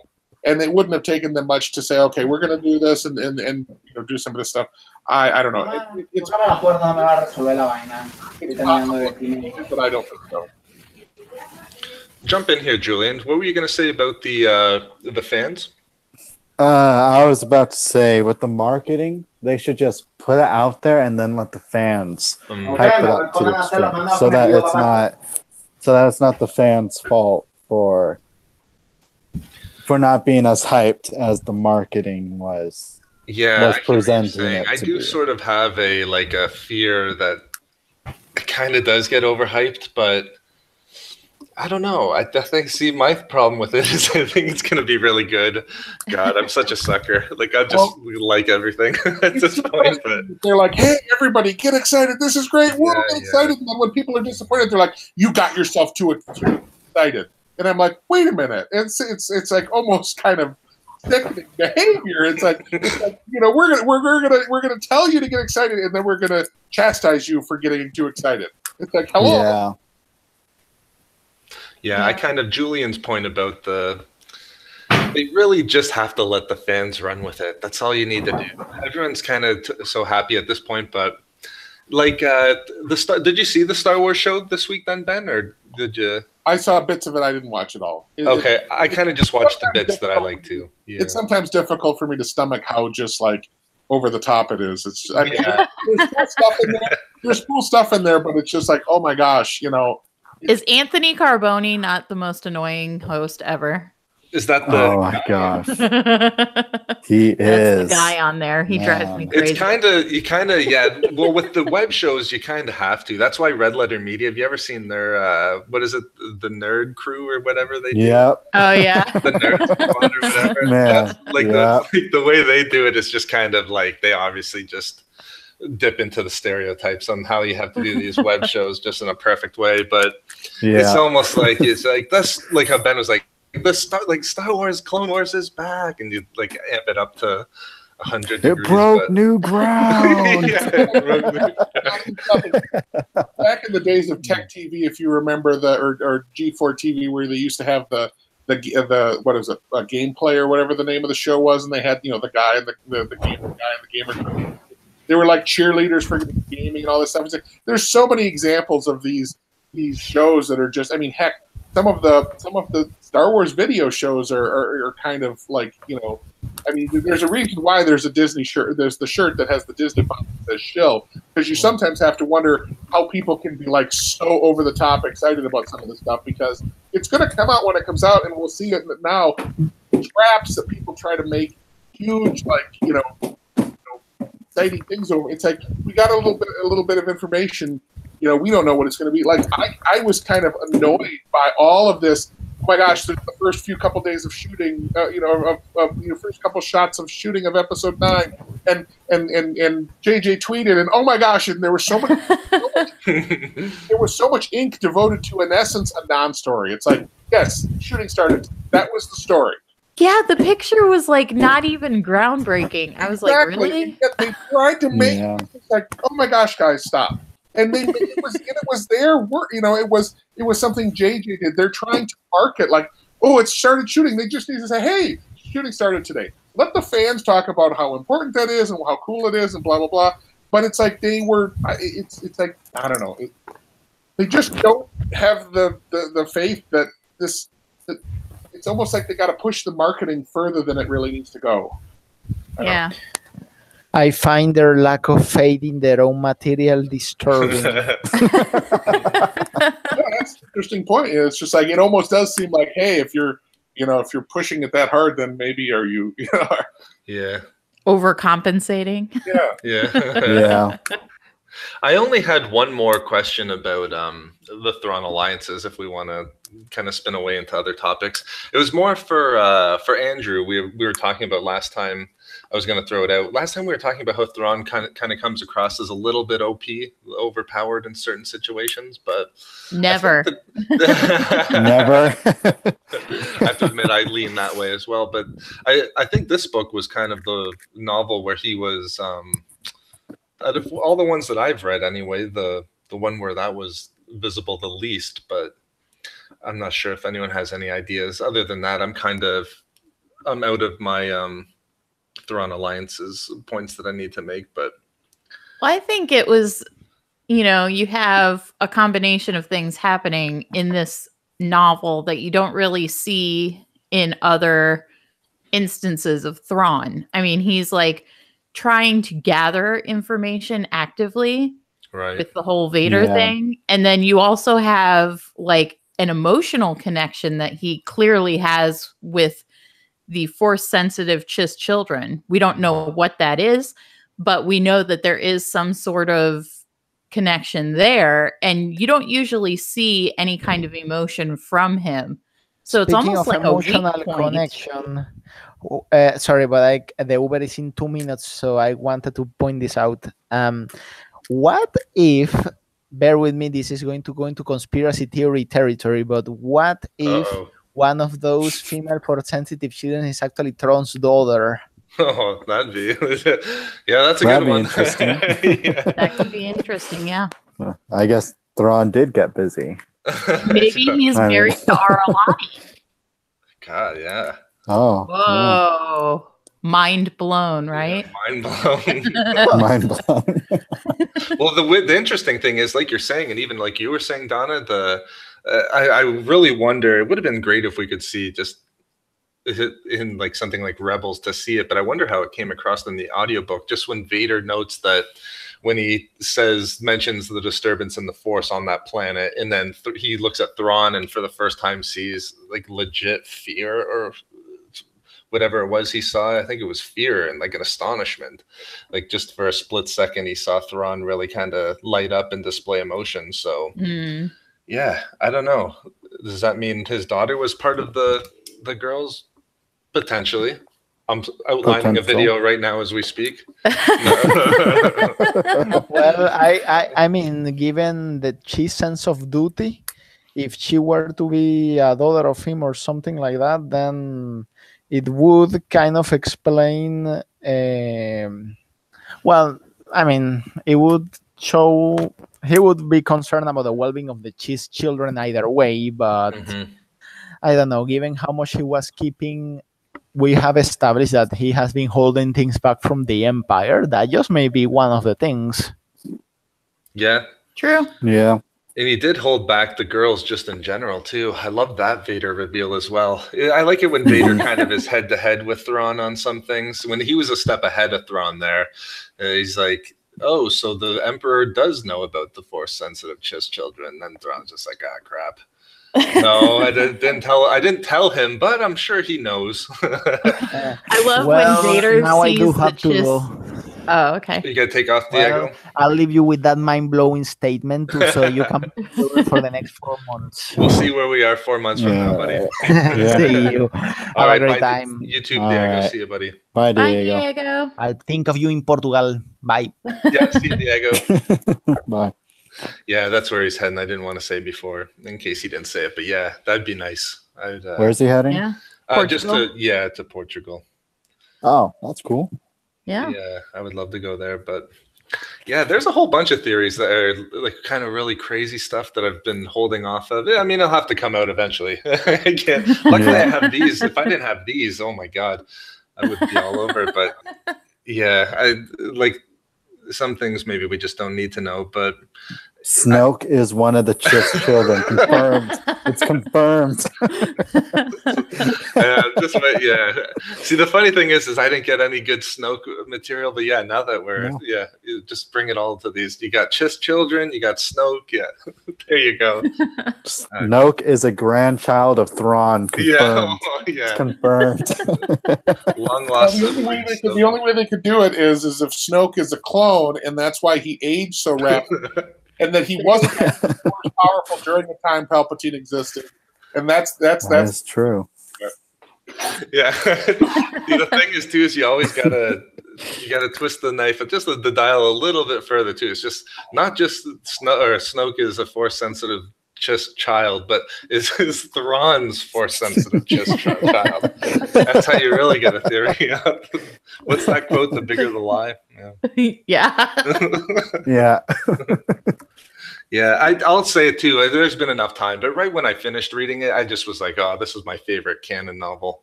I mean, I knew it really is. How could it not be? You know, I mean, Thrawn, Vader, cool stuff and stuff. I would have liked a little more meat. I felt like there was a lot of stuff that he was like being told, hold this off for another book, or don't get into this too deeply. Yeah. I felt like a lot of stuff. I felt like there was a lot of stuff where he was given either vague instructions, but like don't go too deep into this, or it definitely seemed like he was, like usually with the Heir to the Empire stuff, and he knew what he was setting up, and he pushed into the stuff, and it's clear that there's stuff that they're going to deal with later, and he was only allowed to kind of dabble and then in like a hit and fade. He couldn't actually dive in. Yeah.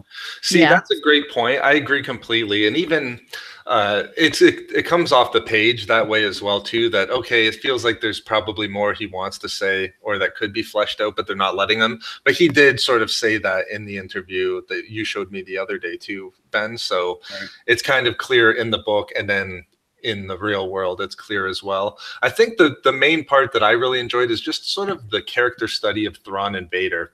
But I'm with you completely. Even if you compare the more meat with last year's Thrawn novel, there was a lot there just outside of Thrawn's whole run into becoming Grand Admiral. But as sort of the character study of Thrawn and Vader, I think this is kind of what I was looking for, just being up my alley. But I definitely hear that. Did I mention it before too? If anyone had any other critiques, like I said, I have some.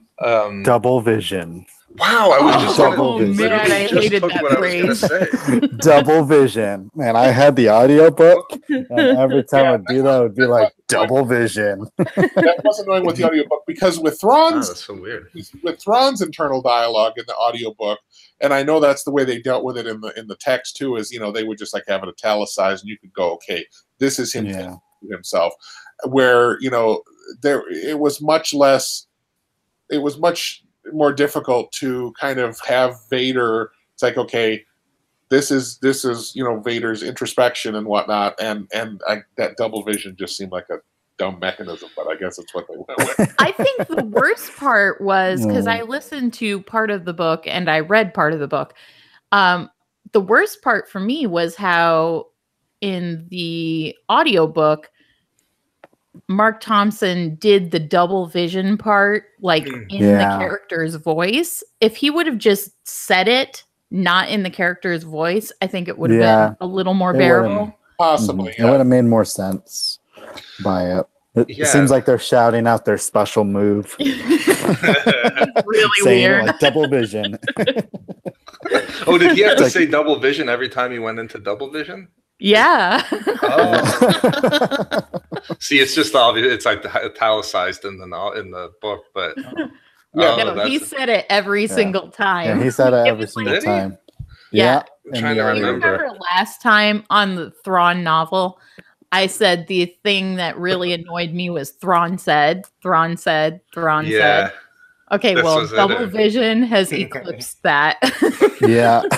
Well, there was a lot of like indeeds and perhaps and like this time around. But yeah, see, the thing is too, this was almost, I kind of put that double vision up to what Thrawn was doing in the first Thrawn novel, last year's novel.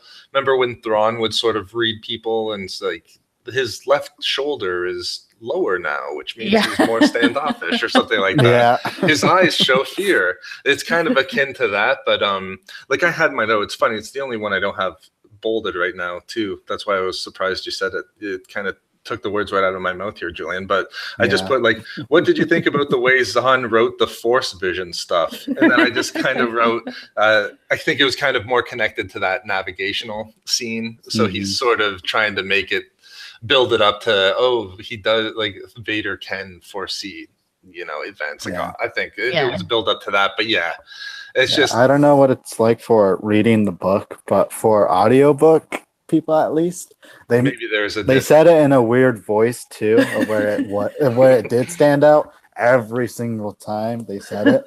So it was just a running joke like in my head. Double vision. It's like double vision, like activating their special move. Yeah, it was better with the Thrawn dialogue because he would get almost whispery and very long, like he opens his his hand moves to the side. He would just have this kind of very brave, more clinical, kind of taking it in type of way, or speaking to Eli and various things, normally, and then he would just like when he would go change into internal monologue, he would go, his pulse quickens, and he's it would be kind of whispery, kind of slower delivery, just as it was his thoughts, contemplative. Yeah, exactly. You could tell, as opposed to how do you do that? Because you would do that to slow it down, the delivery and so forth, and like like you said, the contemplative, thought, of what's going on. But the double vision, it's like he's cutting in and out between what's actually happening and then the Force stuff. Everything that was a little weird. And having not actually gotten the book until I'd finished the audiobook, I hadn't gotten my physical copy yet. I hadn't looked at the actual way that was done. So you're saying that it just did it with italics? It didn't say double vision at the beginning of every? I don't think so, because I would remember if it said double vision, then I would have probably picked up on it being. He was constantly saying double vision. I know at least double the vision. time it said double vision. So. Unless I just kind of skipped over it quick. I'm just kind of flipping through now. Oh no, it does say double vision. Yeah. Yeah, double vision. So you double vision, bolts coming at head, at torso, attacking, faltering as wounded enemies. Reflection, bolt fire. You looked over it almost like a situation or something. But the reader read it every time. Yeah, maybe my mind just kind of naturally just after a while, because I didn't remember it being each time double vision. Yeah, I'm just trying to kind of see again, but yeah, on the one page there was 4 of them and it all said double vision. Yeah. Yeah, here it is again. Blaster that's head, Anakin, blaster because bolt head chest. Yeah. That's Anakin, because Anakin loved using the Force like that. You know what I'm maybe getting it mixed up with? There were times too where Vader used the Force to sort of like reach out and feel things, and obviously there it doesn't say double vision, but it is in the same broken italicized sort of wording with dashes, like sensation surging, rippling and swirling of the Force, something or someone nearby. So there were those as well. Maybe I just kind of, but yeah, it's weird. I would have said no, there was no double vision. My mind just ignored it on my behalf. Yeah. It was the banner ad in the browser for you. Yeah, exactly. Yeah, just let me X this out. Yeah. You used to see it after a while. Yeah, that's really all I had. I think I was kind of okay with the Padme parts generally, but I'm kind of. Did anybody have anything like it was like anything stick out as being especially good? Because it kind of was just like it was Padme. I mean, people were like, "Woo, Padme!" And I'm sure that the next book we get, EK, whatever. I don't know who the author is, but yeah, you're right. Yeah, EK Johnston. Yeah, but I felt like Padme wasn't as feisty as she would have normally been. Yeah, I felt like she was more exactly know how to write for her, unless I don't know or didn't know. I don't. She was held back in a couple of conversations that she would have acted out a lot if it was Padme from the movies or Padme from the other material. See, I kind of had a pretty good approximation of Clone Wars Padme. Like when they're in the factory, for example, those are really the scenes that only kind of stick out for me the most. But I don't know. When she's kind of putting it all together, how to get into the factory. Not that, like how Ben's saying, like anything that stands out as, like they weren't the leading scenes of the novel for me, but I liked the oh God, what's her name? The Imperial who's was in the Thrawn novel. I can't remember. From Rebels. Short hair. What the Price? Yes. Yeah. Arinda Price. Yeah. I kind of, on those ones, I enjoyed the Price stuff from the first novel, but I could see how people were saying that those were kind of the page turners. Let's get to Thrawn. I didn't mind the Padme stuff too much here in this one. What did you think about the trio of like? I was a little less on them, to be quite honest. I was just, I mean, I don't know if they were going for trying to be funny or what was kind of going on there. There's people here. There's people affected by war and by what the Jedi, the Republic, and the Separatists do. So it's not just the big adventure stuff. There are people who have to get paid for those type of services and who have to be there physically So I saw it more as the world building aspects of Star Wars, the stuff that we don't see in the movies or really in the show. Yeah, that's a good point. That's how I saw it. What did you think, Ben? You just kind of was what it was, or? Well, I mean, those guys kind of were. I don't know. I think they kind of came off as kind of country bumpkin-y. Yeah, that's kind of what I was. That's why I was like, I don't know if he's going to, if they were trying to be funny or what they were really going for there. Yeah, they just kind of felt like, I don't know, that with their rickety little boat, and yeah, they felt like they, was, I don't know, Huck Finn on the banks of the Mississippi with some of these guys some of the time. Yeah. It's like, I don't know, it was kind of a weird. Yeah, it was kind of a weird little vibe, but they were important to the story in some ways, but no, just in the sense of they weren't just kind of like, at first I didn't know if they were good or where it was going or if they were involved in the plot, but yeah, those parts I kind of were the slowest, I think, for me in the novel. But yeah, Padme in general, just kind of, it was what it was, but not too bad. It's hard to fairly judge the Padme scenes when the other ones are like Anakin and Thrawn and Vader and Thrawn. God. Well, I guess I thought because she was part of the poster for the Barnes and Noble version, I thought she would be a little more central, front and center. Yeah. I don't know.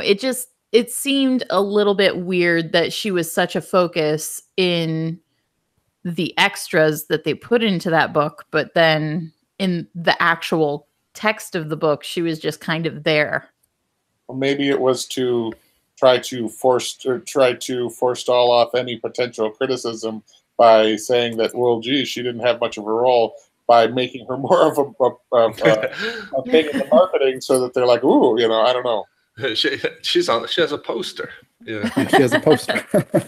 Yeah, maybe it was part of the marketing too, just to kind of, it's not all Thrawn and Vader. It's, there's some Padme in here, but yeah, there's lots to think about. I mean, I never rate them. Like, I don't give like a 9 out of 10, but again, I would be confident in saying, just looking at everything that's left at this point.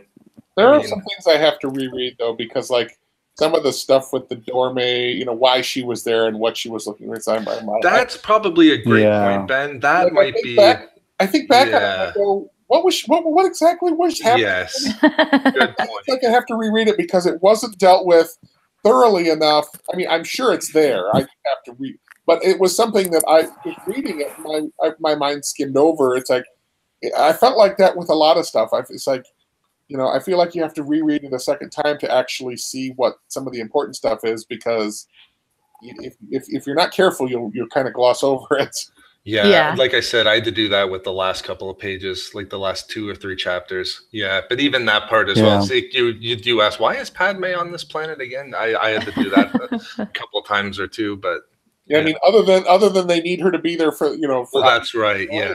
But what's the in-story reason why she's here? I know that she has to be here because she's in the book, but just trying to understand that kind of stuff. Yeah.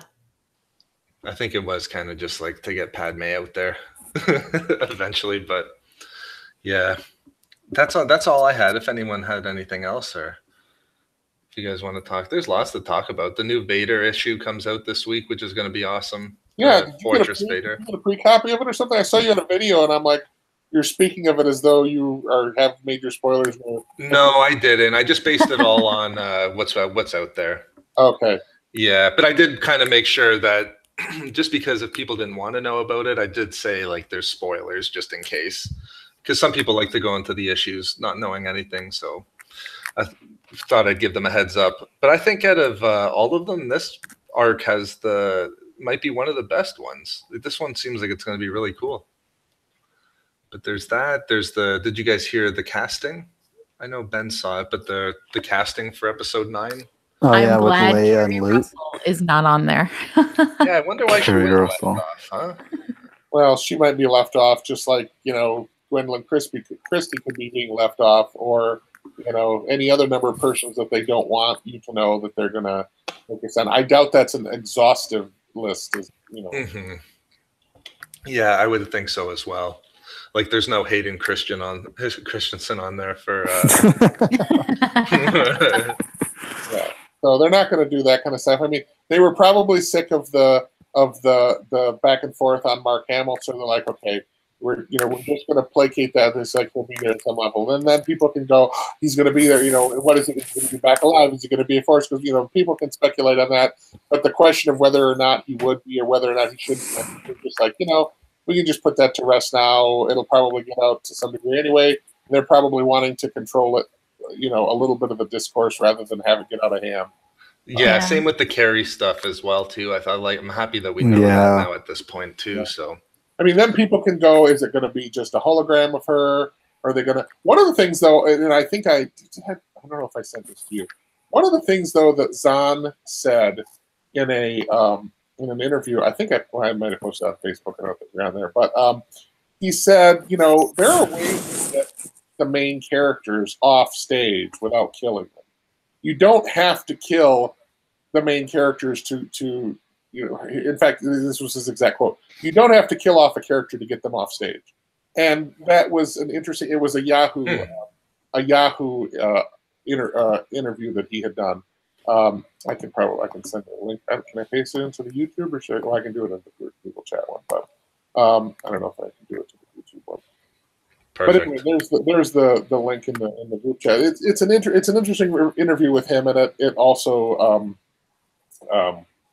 he even in the Heir to the Empire, he dealt with the main characters, but he was also dealing with new ones, and there's ways you can get them off. Like they don't have to kill Leia off in this movie. Mm-hmm. Yeah, they could have her doing stuff. They don't have to necessarily bring her character to an end. They could just have her continue on, and then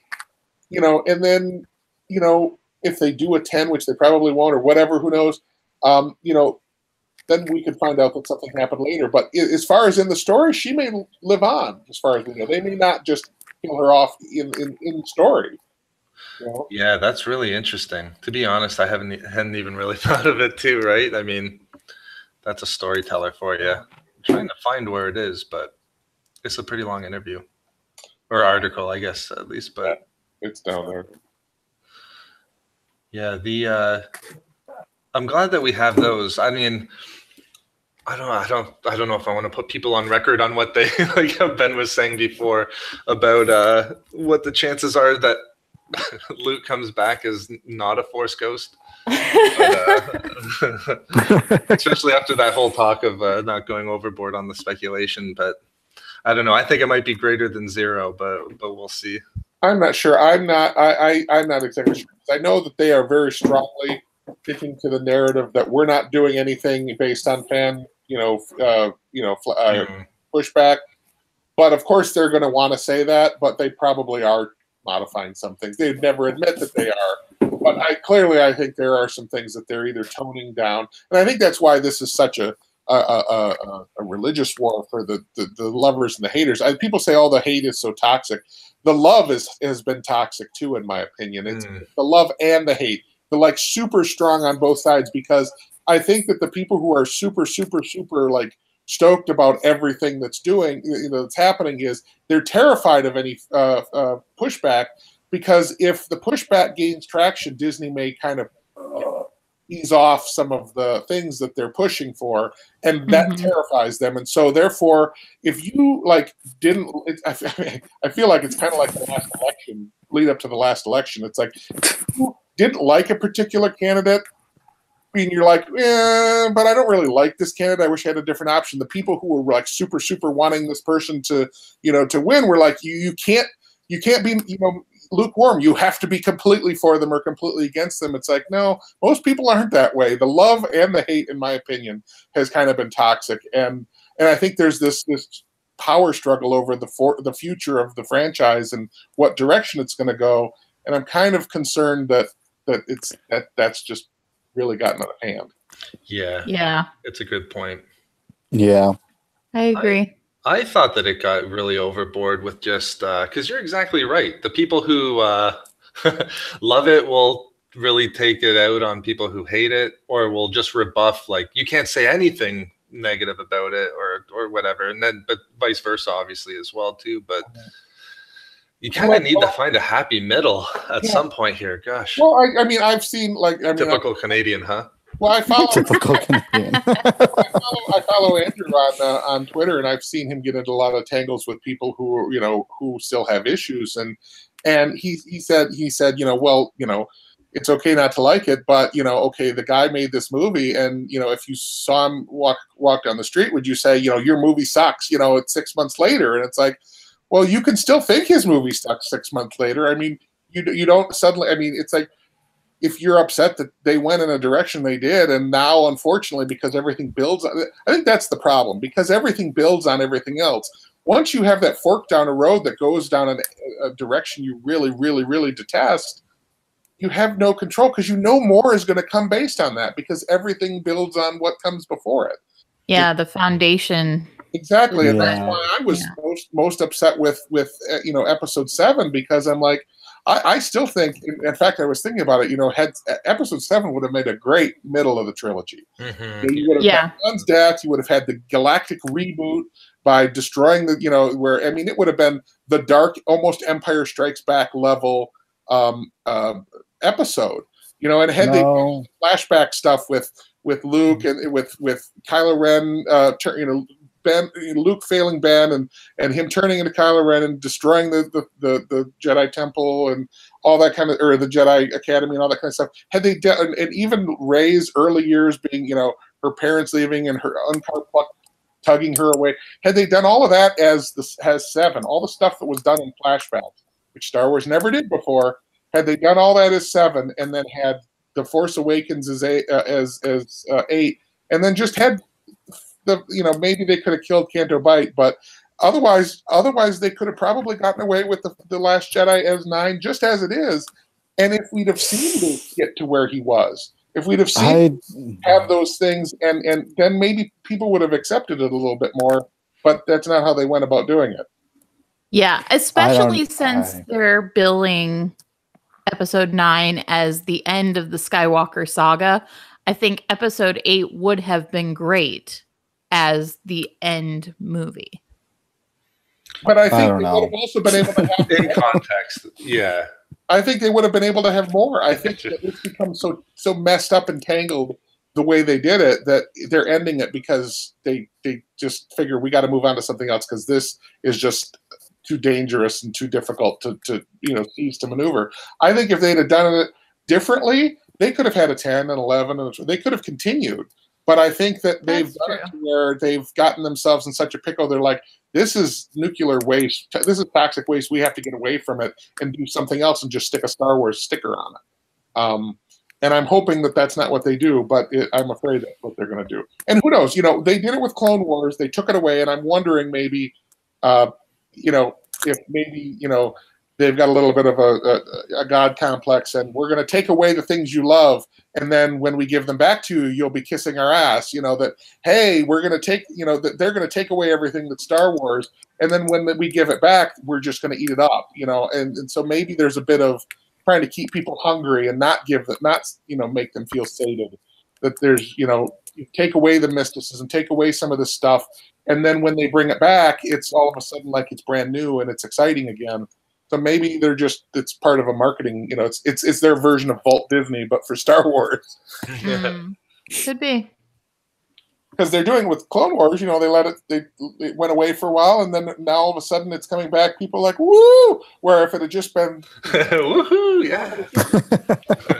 Well, they do say absence makes the heart grow fonder. There you go. That is true. I mean, that's why the whole Walt Disney concept exists. Well, if you have movies out all the time, but if you take them away, then all of a sudden people want to build up that demand, and then you put it out again. It's like, woo, it's a new movie, and people are excited. See, Ben, I don't know about that because you see all the Marvel movies coming out, each one, the people just love it more and more and more. So why can't Star Wars have the same traction? Because Star Wars is a much bigger brand than superheroes are as a whole. Star Wars has the problem of, I think Marvel fans are, and Dave has said this before, Marvel fans are used to there being inconsistencies. And also, I think, the only way Star Wars to get there would be if they said, you know what? We're going to have multiple realities. We're going to have the EU. It still exists. It's real. We're going to have the new canon. We can have the EU be a canon. We're going to have like the new Disney canon be, the new 52 kind of canon, where you have multiple takes and you have different things. Because what happened in the comics wasn't the same as what's happening in the Marvel MCU. That's true. No, in a lot of cases, it's not. But yet people seem to be okay with it. And I think it's because the comic book people, you can't have dogmatic, this is canon, or no, this is head canon or not, because you can't make a unified monolithic canon out of the comics because there's so many contradictions that they've just said, you know what, there's multiple takes and they just sample from whatever and then they make their movie and you're going to have some people go, I didn't particularly like that idea. I mean, look at the different... Taking the movies as a whole, everything builds off of each other. Sure, there's little inconsistencies here and there and everywhere, but not like Star Wars have done. Star Wars, there were consistency. Everything in the movies were mainly focused on the Skywalkers because that's where it started. Right. But when you're starting to have inconsistencies in the newer movies with The Force Awakens having so many plot threads that you can do a whole entire another trilogy off of, and then in the next one just cut each and every one of them, that creates a whole bunch of consistency. I also think that what happens with Star Wars is Star Wars deals with things of like galactic importance, and it's much more difficult to have things like the galactic government changing every 5 minutes. I mean, you can have a Marvel movie where there's this big altercation in New York, but the government in Washington hasn't been replaced, and now the U.S. is part of Russia or something. We don't have. I mean, it sort of has in Winter Soldier, right? Hydra took over Shield, and then Shield broke up, right? And then that affected the TV shows. That affected everybody. Right, but overall, and Star Wars has dealt with huge, much larger themes, where it's been much more difficult to just have a little story. I mean, like Solo, a Star Wars story, was a very little story. It didn't really have huge consequences, and it absolutely didn't do well. Now, whether that was a backlash or whether that was just that it didn't resonate, I don't know. Can you tell a movie like Rebels? The Rebels show Rebels didn't have a huge impact. I mean, they tried to by bringing Palpatine and a bunch of other stuff, but I mean, overall, it was, if you have a story where Rebels are trying to get supplies to, a thing, and it doesn't, whether they succeed or not, the war isn't going to be won or lost based on it. But it's you can have these movies where getting supplies to and having stormtroopers and having just lower stake stuff you can do. But I don't know whether there's appetite for that or not. I mean, like a lot of people said, Star Wars Rebels was like a group of role players playing role-playing games. It really was. It had more of a lower stakes feel than, oh my gosh, Ezra has the fate of the galaxy in his hands. I mean, that was who had that. Ezra never really had that much. I mean, who knows? Maybe that he will when we find out whatever happens with Thrawn. But yeah, I see what you're saying. I don't think. I don't know. I might have changed on this, but I don't know if they could do in Star Wars that type of a just small little story. I think Solo might have changed my mind on it, but again, I just don't have enough sample size, right? I think they could. I think they couldn't as a movie. I think they could as. Oh, I don't think so either. But TV shows, yes. Yeah. I don't think that Solo should have been a movie, since it was so small and nothing really produced much fruit after it, because we know how Solo's story ends. Yeah. Well, that's the whole thing with what I was thinking too, Julian. That's a good point. Like on these one-off little movies that they were going to do on individual characters. Yeah, like Obi-Wan, Boba Fett, Yoda, Darth Revan. The only thing that would be useful would be Darth Revan, because we never seen the Old Republic canon, right? We never seen a canonized version of that. But Yoda, we've already seen where his story ends. Obi-Wan's, Boba Fett's. It's leave the smaller stories to novels, maybe TV shows, yada yada yada, but leave the big adventure to the movies. What do you guys think, though? Oh, sorry. Go ahead, Julian. Well, I was going to end right there. Sorry about that, Julian. I was just going to say, like, what do you guys think if they did a movie on Yoda, but him becoming a Jedi? Like, do you think a movie like that is big enough? Because I'm kind of with you, Julian. A story like Solo could be better as a comic or a novel, really. I mean, it felt like a novel in some ways, but Yeah. I mean, what about like a very cool, like a very popular character and an aspect to that character that we haven't really seen or that might, spill over into a general consensus that maybe this is what fans want to see, like a story like Yoda's backstory, rather than something like, here's a mission Boba Fett was on and the interesting things about that. I would say leave it for the novels. Okay. I almost wonder if they I don't know. I wondered if maybe something like Yoda would a Yoda story like that would be a good thing, but I wonder if maybe they should just avoid something like that for now. They can come back to it later, but maybe when they get a little better sense of what they can do and what they can't. I think right now they probably shouldn't try something like that because they'll probably tick more people off than they'll satisfy. What I'm wondering is, could they get away with, doing something like a character that's a newer character, like what they did with Dr. Aphra. I mean, she existed in the third issue of Darth Vader, and now she's got one of the more popular comics going on. Harley Quinn was created the same way. She was just an offside character in the cartoon, and all of a sudden now she became, got her own comic and has become a huge character. Could they make a character? And maybe Poe Dameron, they tried. I don't know, his comics didn't really do that great. But could they maybe come up with a character that's somebody new that they can kind of go off in a direction with?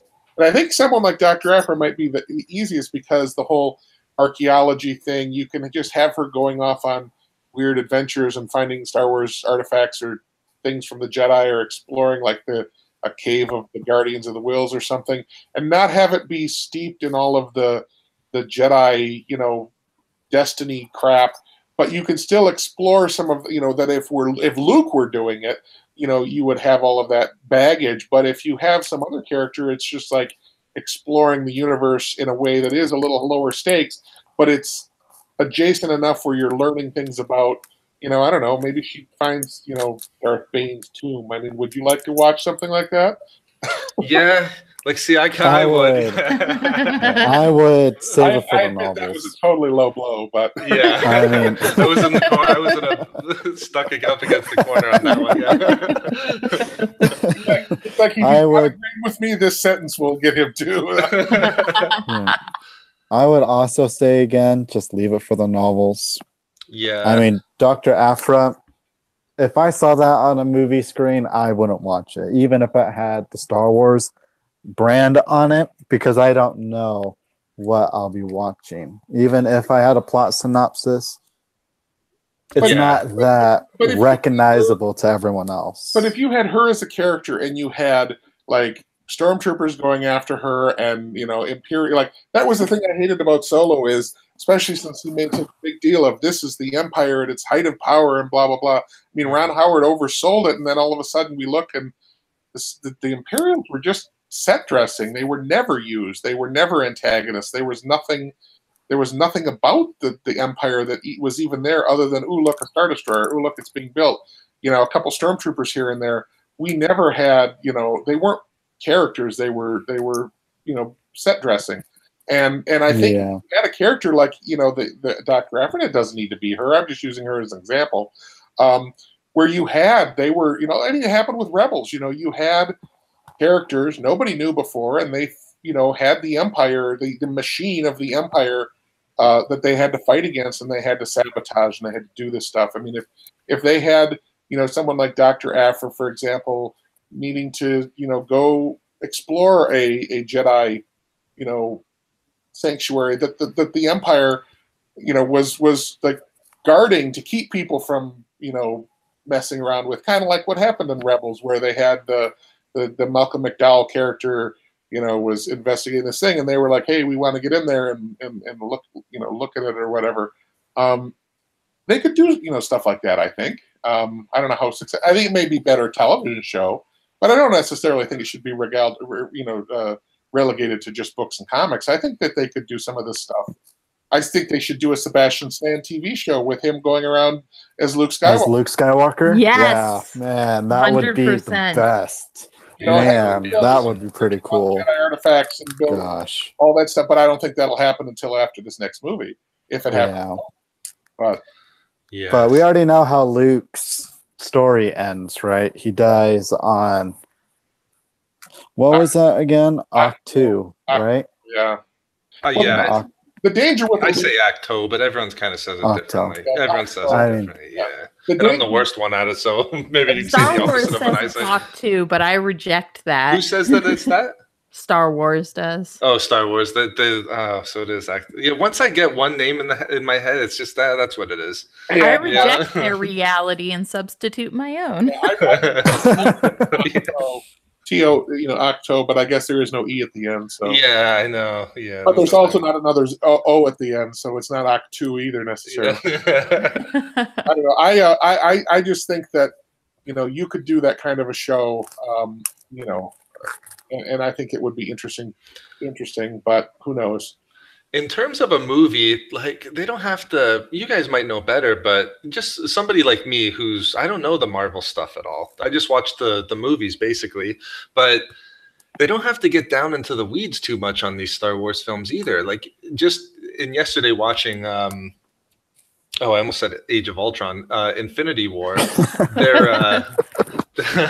There's I don't know anything about those Infinity Stones. All I know is like one control space, one time, blah blah blah. If he brings them all together, he's insanely powerful. Like that's all I need to know. And if the movie's good based on that plot, then it's an interesting film. But it seems like the stories have to be interesting. Sorry, go ahead, Donna.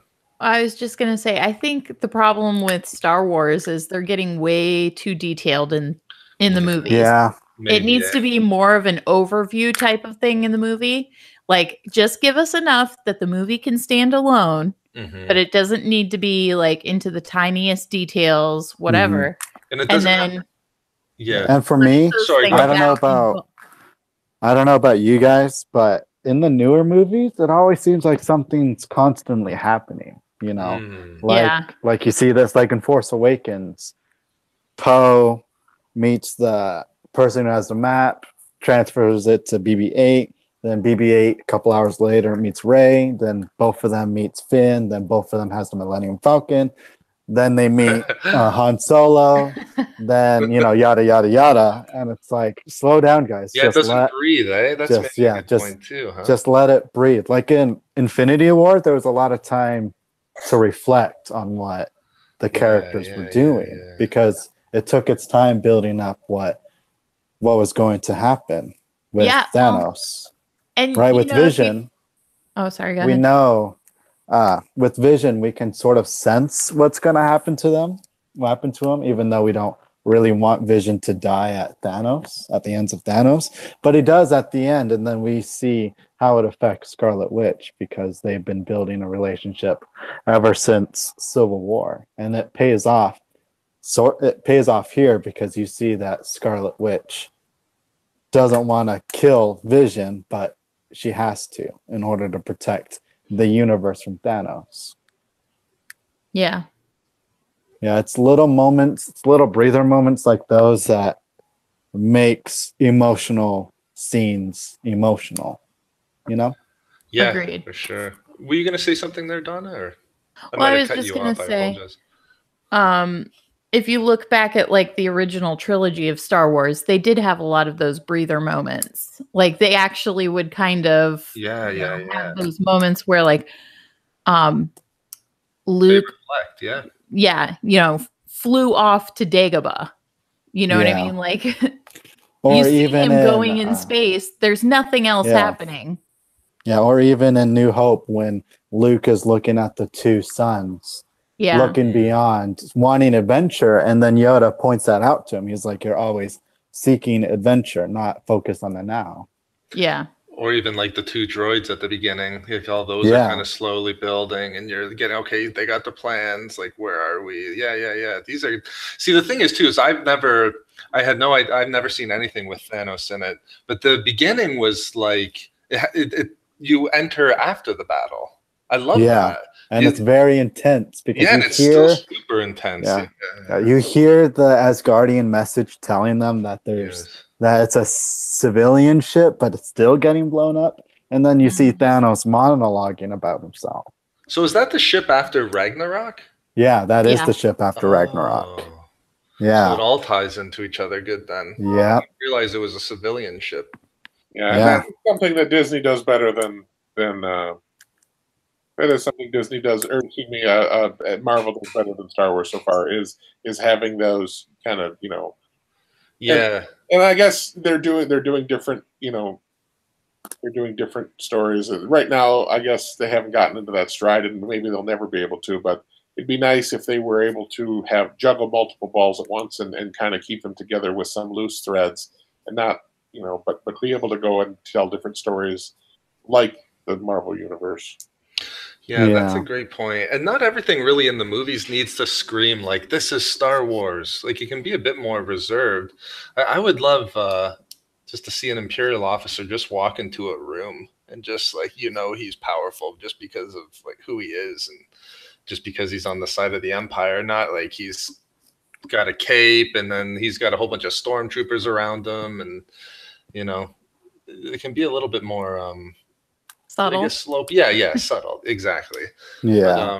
But, that was a really good movie. I was expecting it to be good because I heard everyone loved it, but man, that was really just a good movie. It really is. The last couple minutes of it, it was intense. It just hit me. It hit me really hard. Spider-Man made me cry. I know. Oh, really? Yeah. The Spider. I actually like that Spider-Man. I didn't see the Spider-Man movie, but I saw the other one where he was introduced with Stark. I forget which one. Was that the Captain America? Civil War. Civil War. Yeah, that he was good in that, but I like the new Spider-Man. Yeah, too. That one was brutal too, It didn't kind of hit me in the feels just because it was all happening so fast. But what's different about Marvel or the MCU and Star Wars is that the MCU took 10 years to make this movie happen, over 18 movies, and then it finally pays off in this epic 2.5-hour movie. That feels gratifying. That feels like Tony Stark and Spider-Man should be worried because Tony Stark protects Spider-Man because he never had that father relationship with his own dad before he died. And it sees it like a son, but then it's all taken away from him at the end of it. But you know what's interesting, Julian, is like even for the payoff, I haven't seen a lot of the Marvel movies. Like I have no idea who that Doctor Strange is or what he's all about. But it's still like Sherlock. What's that? Sherlock. But even without the payoff, it was still there was something there. Like I got that he was the protector of whatever the time stone or whatever, and it just kind of made sense. I didn't have to know his background. I just got what he was trying to do in this story. You know what, too? That's bringing me back to this whole pacing thing. There was an awesome scene in the Last Jedi novelization. We've talked about it before, where Luke sort of tricks Rey into thinking that people are attacking the caretakers on the island. Oh, yeah. That would have been like a perfect breather moment between Luke and... Like with just Luke and Rey, you see where they're both coming from. You see that they both have faults, and you see that they're both trying to work on things, and they're learning from each other. So much better to do than Canto Bight. Yeah. Oh my God. Yes. It would have been like the Dark Cave in Empire Strikes Back. Yeah, exactly. Where Yoda tells them you don't have to bring anything, or it'll show you what you bring. Exactly. Yeah, it's kind of they're almost a reflection of each other even at that point too, where it would have been nice. It would have been a nice breather moment. It would have been a kind of not funny, but the reveal would have been a relief, I feel like, as well, when she thinks she's going into a battle, but she's going into a party, and I think like Chewbacca and the Porgs and R2 are there. It's just like, oh, that's not what's going on. Like, Let's try to flesh out these characters. And I also see too. I should say hi to Kai as well. Yeah, no worries on being late there, Kai. Yeah, what's going on, buddy? Hello. We're kind of venturing off Thrawn alliances. But we did. I have to say, we've talked about Thrawn alliances. Went through a lot of it for a few hours there. Yeah, we did. We're on to more of the Marvel and Star Wars in general. But again, I gotta get going, guys. No worries. Sorry. No, not at all. Not at all. Sorry to drop that so quickly, but no worries. No, if you have to No go, worries. I appreciate you jumping into the chat here. I enjoyed nice it. getting to talk to you again, Donna. I really enjoyed it, guys. Yeah.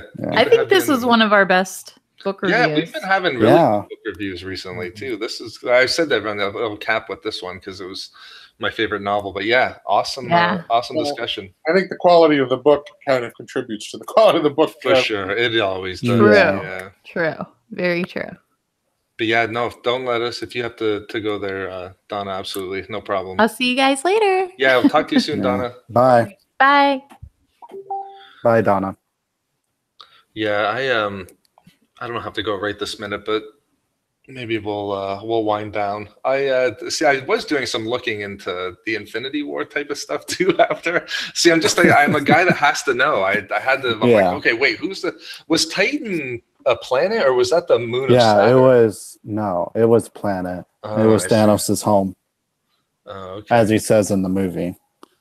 Yeah, his reveals with that reality stone were really like, like that's what reveals.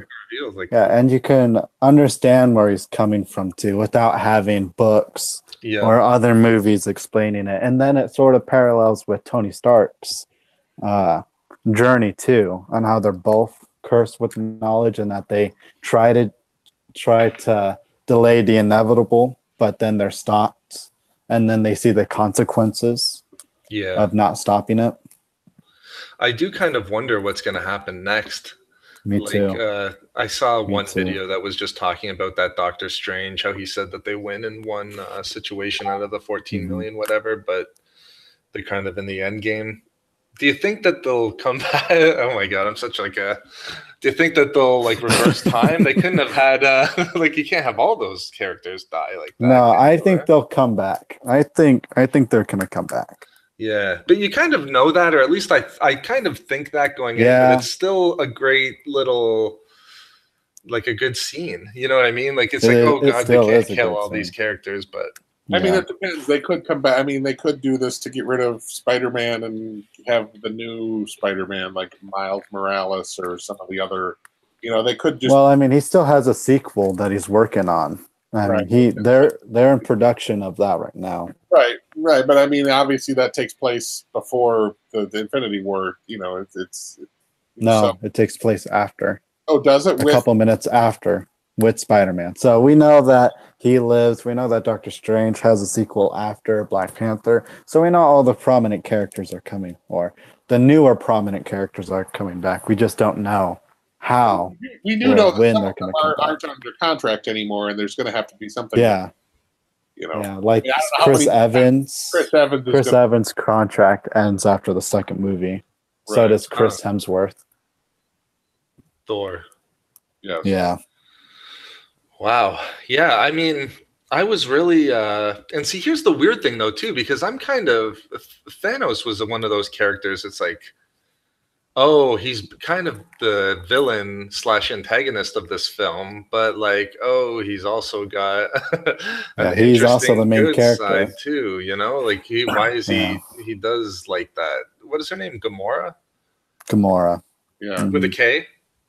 No, Gamora with a G. Oh, with a G. With a G. Like Sodom and Gomorrah. Oh, okay, yeah. It was interesting. Although I do kind of want my characters in the Star Wars universe now, though, to be a little bit less, more black and white, not so much gray. I thought maybe they could pull off some gray characters, but I don't know. Might just need to go back to classic storytelling at this point with some of these things to get the momentum back. Mm-hmm. Yeah, it was awesome. I forgot to ask. Kai says, I can't really decide if I like it more than the first canon book or not. Yes, I've seen that too, Kai, with between this one and the Thrawn novel. I think he's referring to the first Thrawn canon book, but a lot of people liked last year's too. Some ways in more than this one. But I've just gotten into the second of the Life Debt books to try to. Oh yeah, how's that going? I mean, it's all right so far. I mean, how many pages are you in roughly? I couldn't tell you. It's such a long book that it's like just kind of keep going. Those books feel like an incredibly long slog because they don't have anything super interesting. I mean, it's like they have such a cast of this new characters that they're trying to get you up to speed on and so forth, and there's so very precious little of what is familiar, like the EU, which would have had the main cast be, more than just Garnish. Which they kind of, or at least so far, have been Garnish in Aftermath. I don't think Luke. Yeah. I don't even know if Luke was at all in the first book, Aftermath. No, he wasn't. And I don't know if he's going to be in any of the other two. But I mean, it's just like that's just crazy that they don't have any involvement. I mean, I understand wanting to move on to other things, but I mean to completely. Write them out just seems kind of, I don't know. That is true. Yeah, I mean, I don't want to say too much because you're still going, but right. Yeah, I found them to be a huge slog as well. That was my main complaint with Empire's End. People liked it, but that was the one novel where, like, Alliances, I read it all in a day. I didn't put it down. Yeah. But Empire's End, I read 200 pages and I had to put it down for like 4 days. I was just like, I can't keep going. I mean, right now I'm dealing with some of the Gallius Rack stuff with Sloan, and early on in Life Debt, and I'm just like, ooh, this is interesting. Where's this? Who's this? What's going on here? But I don't know. It definitely, yeah. There's just something, and I wish I could codify what exactly is wrong with the new books versus the EU, but they just don't have the verve and the they just lack something that the EU, not all of the EU books. I mean, there were some real dogs in the yeah, but so many of them just captured that feeling of the Star Wars. And I don't know, like I said, I can't put it into words specifically what it is, but these new ones just don't. They just don't.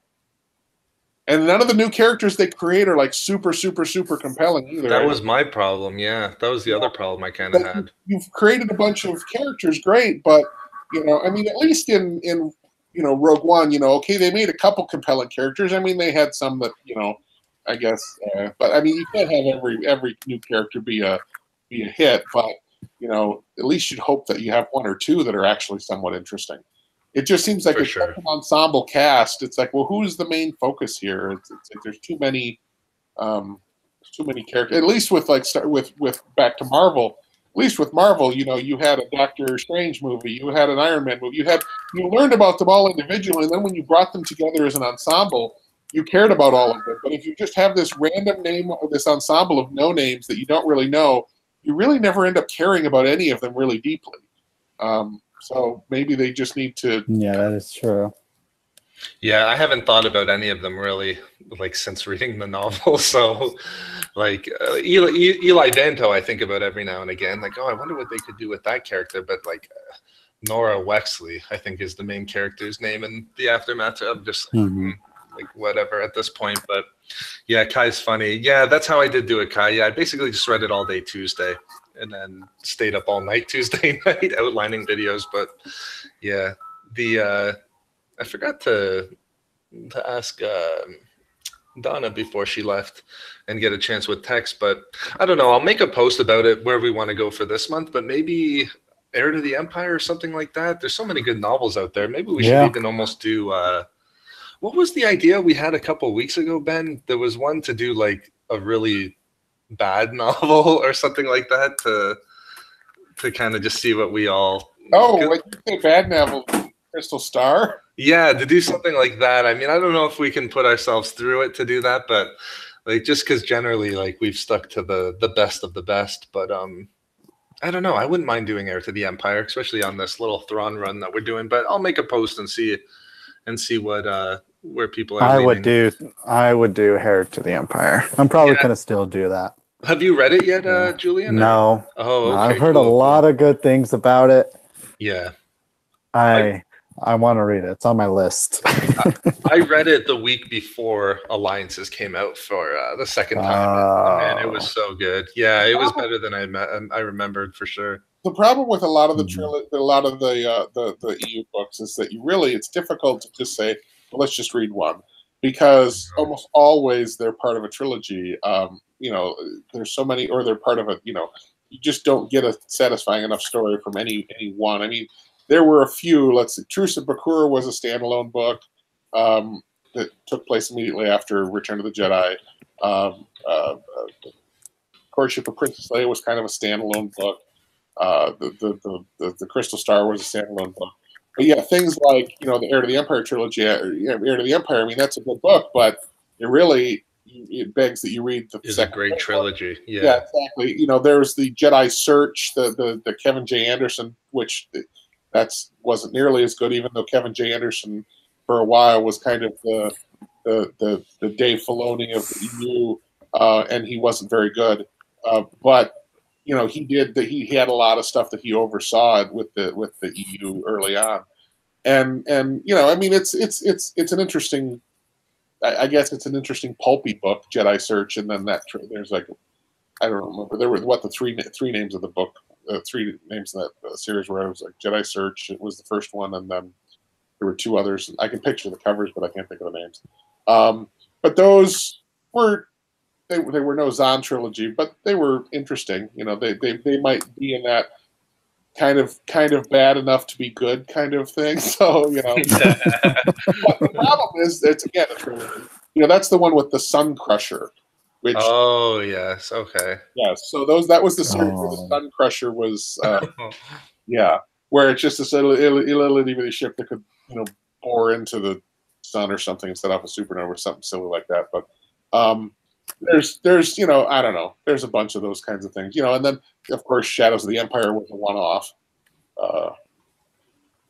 So I guess it depends on whether we want to read something that's part of a series or whether we want to read a one-off. Yeah, and really it would just kind of get your toe in, because what did we do? We did Path of Destruction, but then it's kind of too hard to do Dynasty of Evil after that, because if people haven't read Path of Destruction, you're basically telling them to read 2 books in a month. But yeah, maybe if not that, then like some of those old Republic novels, there's lots we could read. And if you read Heir to the Empire, I'll talk both. I never hold off on Heir to the Empire, but yeah, that's the thing. There's so much good stuff. I still have to read. The frustrating thing is there are some that don't have audiobooks. Like Choices of One is one that does not have. Oh yeah, God. There's another one. There's another one that's is it Scoundrels? No, there's another Zahn one. But Choices of One is one I'd like to read, but I just very rarely have time to sit down and read a paper book. You don't want to sit down and read Spectre of the Past for 20 hours? Or? Well, I haven't read either of the duology. Me neither. Yeah, I was just saying that to Kai in the chat. I haven't read either duology either. Yeah. Yeah, that Spectre of the Past, I guess, is the longest Star Wars book. But I'm not sure how. Well, I think he should have made those into a trilogy. I think he probably realized he wanted to, but they, I think he probably crammed too much into a duology. Yeah, I could see that. But I don't know how interested I was in a Thrawn series that wasn't really about Thrawn or was going to have some weird twists. And I don't know. I clearly at that point it was like, hey, they're trying to capitalize on the popularity of Thrawn, but Thrawn's already dead at this point. So how? Yeah. I kind of felt like no matter what, that book was going to kind of felt contrived, and so I never really read it. Yeah, that's a good point. I just really haven't even gotten time to read them. But like always, we'll think of something good. I might even have to listen to the audiobook very soon as well. But God, I want to start like even Vector Prime, that new Jedi Order series. But yeah, the one, the Chewie book. Yeah, the Chewie book. Yeah, I didn't realize it was R.A. Salvatore that wrote that. Yep, R.A. Salvatore. Yep. Yeah, crazy. I'm just looking at all the books on my shelf, seeing which ones make sense. But I accidentally, for the first time ever, I bought the same book twice. So I do have like one book that I have Dark Rendezvous twice, forgetting that I bought it. But man, but then even just looking at it, all the Republic Commando stuff would be good. I really want to read the Dawn of the Jedi Into the Void. Would be then Order 66. Yeah, exactly. All those. I read that book. Oh, yeah. It's pretty good. It kind of just seems like it would be a cool one. Yeah, look at Kai. He says Vision of the Past is 26 hours on audiobook. Gosh. I found a little snippet of the Thrawn audiobook, the Alliances, and I put it on 1.5 speed, and it was kind of doable. He was talking That's so slow that. Oh, did you? Yeah. Yeah, I did at 1.5 speed. We should read Splinter of the Mind's Eye. See, I have it. Ooh. I have it right in my hand right now. Yeah, Alan Dean Foster. I haven't read that one yet. I heard it's really good though. You want to? I wouldn't mind reading it. I mean, it was kind of. I think that's the one we should read. Actually, because it's fairly short too. I was just going to say that. Yeah, I'm flipping to see how many pages it is. It's only like 280. 290. Yeah, really? Yeah. I was actually thinking of, because there isn't an audiobook version of it, I was actually thinking, I wonder if I could do an audiobook of it and just like put it out there. And I'm not even kidding. It's the print on it is so big. It's like 1 page worth of print is 2 pages. So I would say it's probably 200 pages, very small. Yeah, I'll read whatever. Splinter of the Mind's Eye would be cool. Obviously, Heir to the Empire. The thing with Julian, if you start reading Heir to the Empire, you'll just read 100 pages easily. I know you listen to the audiobooks, but it would be the same thing. I found myself just being like, I'm going to read 30 minutes of Heir to the Empire, and then 3 hours later, kind of going. It's just a fun Thrawn novel. Yeah. Very different Thrawn too, having read this Alliance. Like there is differences, but it's I don't know. It's just another fun Thrawn novel, really. How can you go wrong? But yeah, this Splinter of the Mind's Eye is kind of one. Isn't it the first novel too? Isn't this the first Star Wars novel? I always thought Splinter of the Mind's Eye was kind of considered to be the first like true Star Wars novel. Splinter of the Mind's Eye as a sequel to Star Wars if Star Wars had not succeeded. So it doesn't have very many special effects scenes. It's written on a mist planet, so they could have done it in very, very cheap closed sets. It was written specifically as in case this flops and but we still want to do a sequel, this was the plan B. So that's interesting. That's the story behind that particular story, and of course, it also was before, I mean, this is no secret. The kind of infamy of it is this was before Han and Luke and Leia were for sure going to be brothers. So it kind of played off a little bit more than even Empire Strikes Back did on the tension between the two, is my understanding. So, what do you mean? Oh God, yeah, this one was released in '78. This novel, yeah. Wow, interesting. See, there's always so many good ones to read. I'll keep these two in mind, but I'll throw it to a vote and see what people are saying. Usually, that's interesting. The Dark Force, Heir to the Empire, got a new with the 20th anniversary. Got a new cover, a new audiobook by Mark Thompson. Oh, cool! Mark Thompson also did Dark Force Rising and the Last Command as well. And it's funny because there were the old abridged audiobooks, which the abridged audiobook. I'm just looking at Dark Force Rising here. The first one for Heir to the Empire was read by Dennis Lawson, and then the next two were done by Anthony Danielson. They were about 2 hours and 56 minutes, where the unabridged ones are about 14 hours and 56 minutes. So clearly, there's a difference, significant difference between the abridged and the unabridged versions. I asked a good question in chat. Again, you guys know way more about the audiobooks than me, but he asked, are there any good audiobooks out there? Like any good books in audiobook format that maybe he should give a listen to? Either canon or legends or... I don't know. I just started listening to audiobooks since it's easier with my job and everything, but I don't know. Is he talking in general Star Wars book, in general books, or Star Wars books specifically? I think Star Wars for specifically. I mean, I think that the new unabridged. I definitely would read unabridged only. Some of the abridged ones are just terrible. Some are. I mean, Yeah. not bad, but I mean, some of them. I guess if you have nothing else, you might as well. But like, I really wish most of an awful lot of the Star Wars books early on, they only had abridged versions. Yeah, I don't know if Lucasfilm was just thinking, it's not worth the investment to actually pay somebody to do it. You know, maybe people didn't buy that many audiobooks on like CD and tape, or they didn't figure anybody would buy something that's more than 2 cassettes long. They wouldn't buy like a case of cassettes. You know, because I mean, these things were on a cassette tape back when they first came out. I've got them upstairs on cassette, and then they came out with CDs. But even that, still an abridged. I mean, 5 CDs is only 5 hours. A lot of times it reads 14 hours to read one of these books or more, and that's 14, 15 CDs. You know, I think once Audible and other things like that started to come about, then unabridged became far more in fashion for Star Wars books. But a lot of books are not available in unabridged. Yeah, that's a good point. I would stick to those ones as well.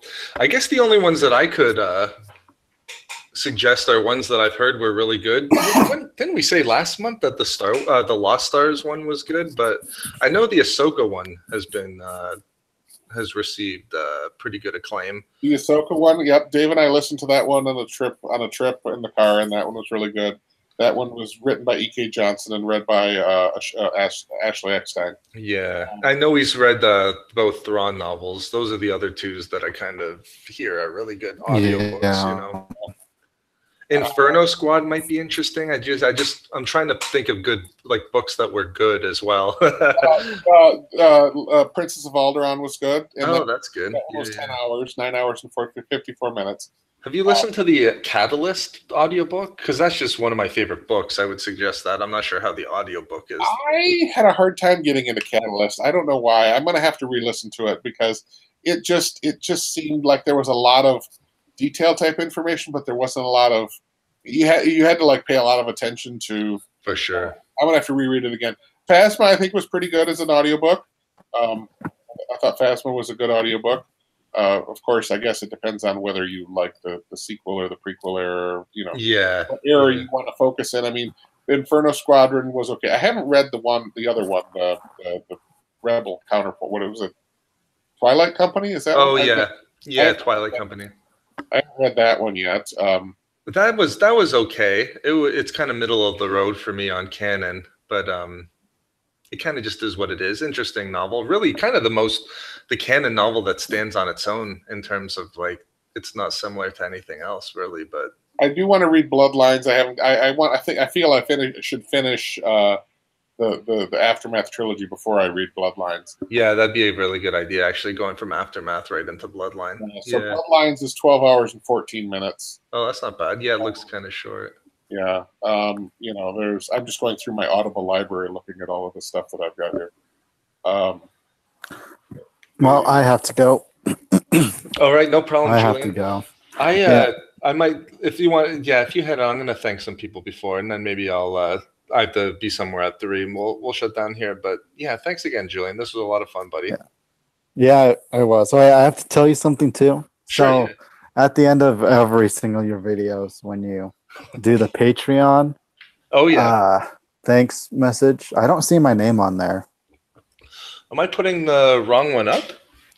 I don't know which one you're putting Usually up. what I do is I might be putting the wrong one up now that you mention it, Julian. But usually what I do is I don't know if it's been the same one for a few months, but I'm usually a month behind just because Patreon, like the one that should be up now, I haven't done July's yet, but that might be like from now going forward, I'll do the July Patreons. So I'm still on June. I don't know if that probably shouldn't affect it, but I might be putting up the wrong one. I'll definitely take a look at it, Julian. All right. Thank you. Yeah, no worries, buddy. All right. See you guys later. Yeah, thanks, Julian. Have a good night. You too. What do you got for the rest of the day here, Ben? Not a lot. I'm just going to do stuff around the house. Stuff that I've been way overdoing. I have time with. Last weekend I was trying to, listen to the Thrawn book while I was doing some of it, but But, Yeah, see, that's like the perfect time for an audiobook. I might sometimes it's not though, because if you're busy doing something and you're not focused enough. I sometimes wonder, like some of the stuff, like in the Thrawn book, like there are a couple things I'm like, oh, I guess I missed that, and it's like I know I heard them, but whether they were processed, by like some of the stuff with the dashi and some of the stuff with the, it's like I don't know, is this? Yeah, that's where I would kind of get into trouble as well. I have the same thing when I read. Sometimes when I read an actual paper book, it's like sometimes my mind will be, or I'll be reading the words with my eyes, but sometimes if my mind drifts or something. Oh, for sure. Yeah, that's what I do for most of the names. Yeah. Like I read a whole page and I know and I heard I heard my mind read the words, but yet couldn't tell you what just happened. Yeah, I don't know exactly what's going on. I hate when that happens, so it's easier to listen to an audiobook usually. But, yeah, I kind of go in and out too, especially if I'm thinking of like something that I just read, and it's like, oh, how does that connect? It's like, why am I 3 pages ahead of where that was? Yeah, and I don't remember reading it. And I had the same thing with the original Thrawn one. There was some stuff with Night Swan where it's just like, oh, what is this guy again? And what is that? Why is what? I still have to like reread some of the connective tissue with that, because I'm still like, I still am not 100% clear on. Well, I'm maybe not either, right? If you were to pinpoint me down now and be like, well, how was that whole scene where, remember when Thrawn escapes from the ship, where Thrawn and them kind of are with the whatever the mole miners were or whatever it was, couldn't tell you exactly how that all connected with Night Swan. Like I knew he was in there, but after it's been a while from reading these books, yeah, even for Thrawn Alliances, like some of the things, like what you were saying with who Padme was following out there to Batu, I mean, I couldn't tell you every plot point on how that all worked at this point, but as long as the important aspects are there, I feel justified in flipping the page. Yeah, I don't know. I just worry about, like, I sometimes wonder, it's like, well, am I just missing it, or is it just not being explained? Like does Zahn maybe just assume that people understand what's going on with the Night Swan? Like, yeah, I felt like it's clear there's like a Sherlock Holmes Moriarty type situation here, but I didn't understand how they got there. Exactly. Right. It's like, so, where's the history? What I don't know. I guess it's kind of the same thing. Well, it's different, but the people who are like, wait, what's up with Snoke? Who is he? Why? It was explained, but it just, I don't know. Either I missed it or I missed the significance of a couple. And sometimes all it takes is a couple lines that if you don't quite catch. For sure, yeah, that's all it takes. I totally missed that. That's why I would do like the way Kai's saying it while doing it while you drive. I think I would be the best at listening to an audiobook if I was doing a long drive. That's how I would listen to podcasts the most. But right. I don't think I could do it while I'm working out. And I also don't think I could do it just sitting down and listening either. I don't know why that would seem so irregular, because it's not that much different than sitting down and reading a book. But right. I don't know. I can't just sit down and listen for... just seems like something would be off just sitting and listening for 12 hours, but I'll have to find some sort of a happy medium, I guess. But right. Yeah, I'll start with this Thrawn one. It seems like a good place to start. I'll keep it on those ones before they go though, because I don't know, if they start drying up, the prices might start to inch up. Oh, the Comic-Con ones. Yeah. Thanks for reminding me actually about that. I'll take a look. I think like 205. I think that's pretty good. Okay. Yeah. I don't think you're going to get any less than that. I saw for the book, the lowest ones were like 105, 110. And the only ones I could see for the audiobook were ones that had bids, and they still had 16 hours. And I think they'd gotten up to 80 already. So, and if you don't want the second pin, you probably could sell it for up to 40, $50 to recoup some of it, depending. That's a good point. I'll probably do like what you did, what you were saying. I'll keep one in the collection, and then one I'll just wear everywhere I go. Yeah. One to wear, yeah. But yeah, I'll keep an eye out on that, because I really want them now at this point. It just kind of makes sense. So yeah. I wonder what the old the Thrawn, the first Thrawn novel, San Diego Comic-Con one, is going for, if they're even available out there. Is that the black cover or? No, that's the one with the full face as opposed to just half the face. Because I did kind of take a look at some of the, like, remember the toy that they had, that little box of? Oh yeah. I was taking a look at that. Those went up quite a bit. Yeah, they were pretty expensive. Some of them weren't in good condition either. Like, I don't need any of this to be in, mint condition or whatever. But yeah, but the problem is it opens up and you see all the artwork along with him. It's like it's kind of a display box, and yeah, that's true. Kind of a bummer if the display is kind of.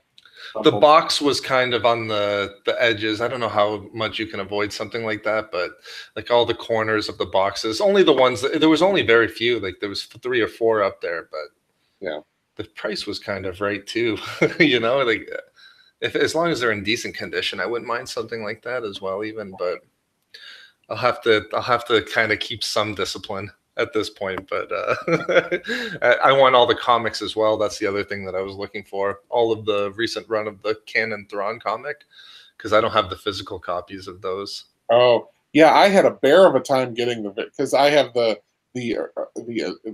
both the normal cover and then the variant covers, and it was hard because they just weren't selling high enough for any of the local comic stores in town to get the variants, because the incentive variants are you have to buy 25 or 50 issues to get of the regular cover to get one of these variants, and it was not that high of a volume selling book. Yeah. And so I had to hunt down. It was I finally got the last one, so because they had 2. Well, I don't know. I think the first issue they probably had several variants, but they always do the first issues. One of them was the Thrawn action figure. I saw that.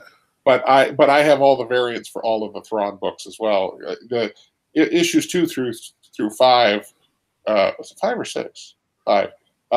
Only had 6, right? Or 6? Was it 6? 6 issues? Yeah, I'm pretty sure it was 6. Yeah, it was 6. Yeah. But I have a comic. You mentioned buying a second book, of one you already had. I actually have a comic book database and one for books. I just got the book one. It's by was it CLZ is the name of the. It's CLZ comic collector, and then they also have a CLZ book collector, and they have one for movies, and they have one for all kinds of stuff. But I had the comic collector that I used to keep track of my comic collection, and I also have Dave's in there as well. And then I just bought the book collector app that, and I've only entered in a couple handful of books, but I got a whole bunch upstairs. Yeah. Well, when you're getting into all those comics, yeah, you would need something like that for sure. And also, too, let me just say, happy birthday to Kai. Yeah, today's his birthday. So yeah, happy birthday, Kai. Oh, happy birthday. He says, will they do a visual novel version of the Thrawn comic? A visual novel. Unless I'm not even sure. What is a visual novel for a comic? My guess would probably be to lean no, Kai, but it'll be interesting when the comic for this novel comes out. I think you asked me before. I didn't mind the adaptation of the last year's Thrawn comic. I thought it was pretty good. The art was good. Some of the comics throw me off if the art's not comic enough. I actually like the Vader comic art is really good. This Thrawn one was really good. It's just that Star Wars one that really sticks out. The main Star Wars named one, but yeah.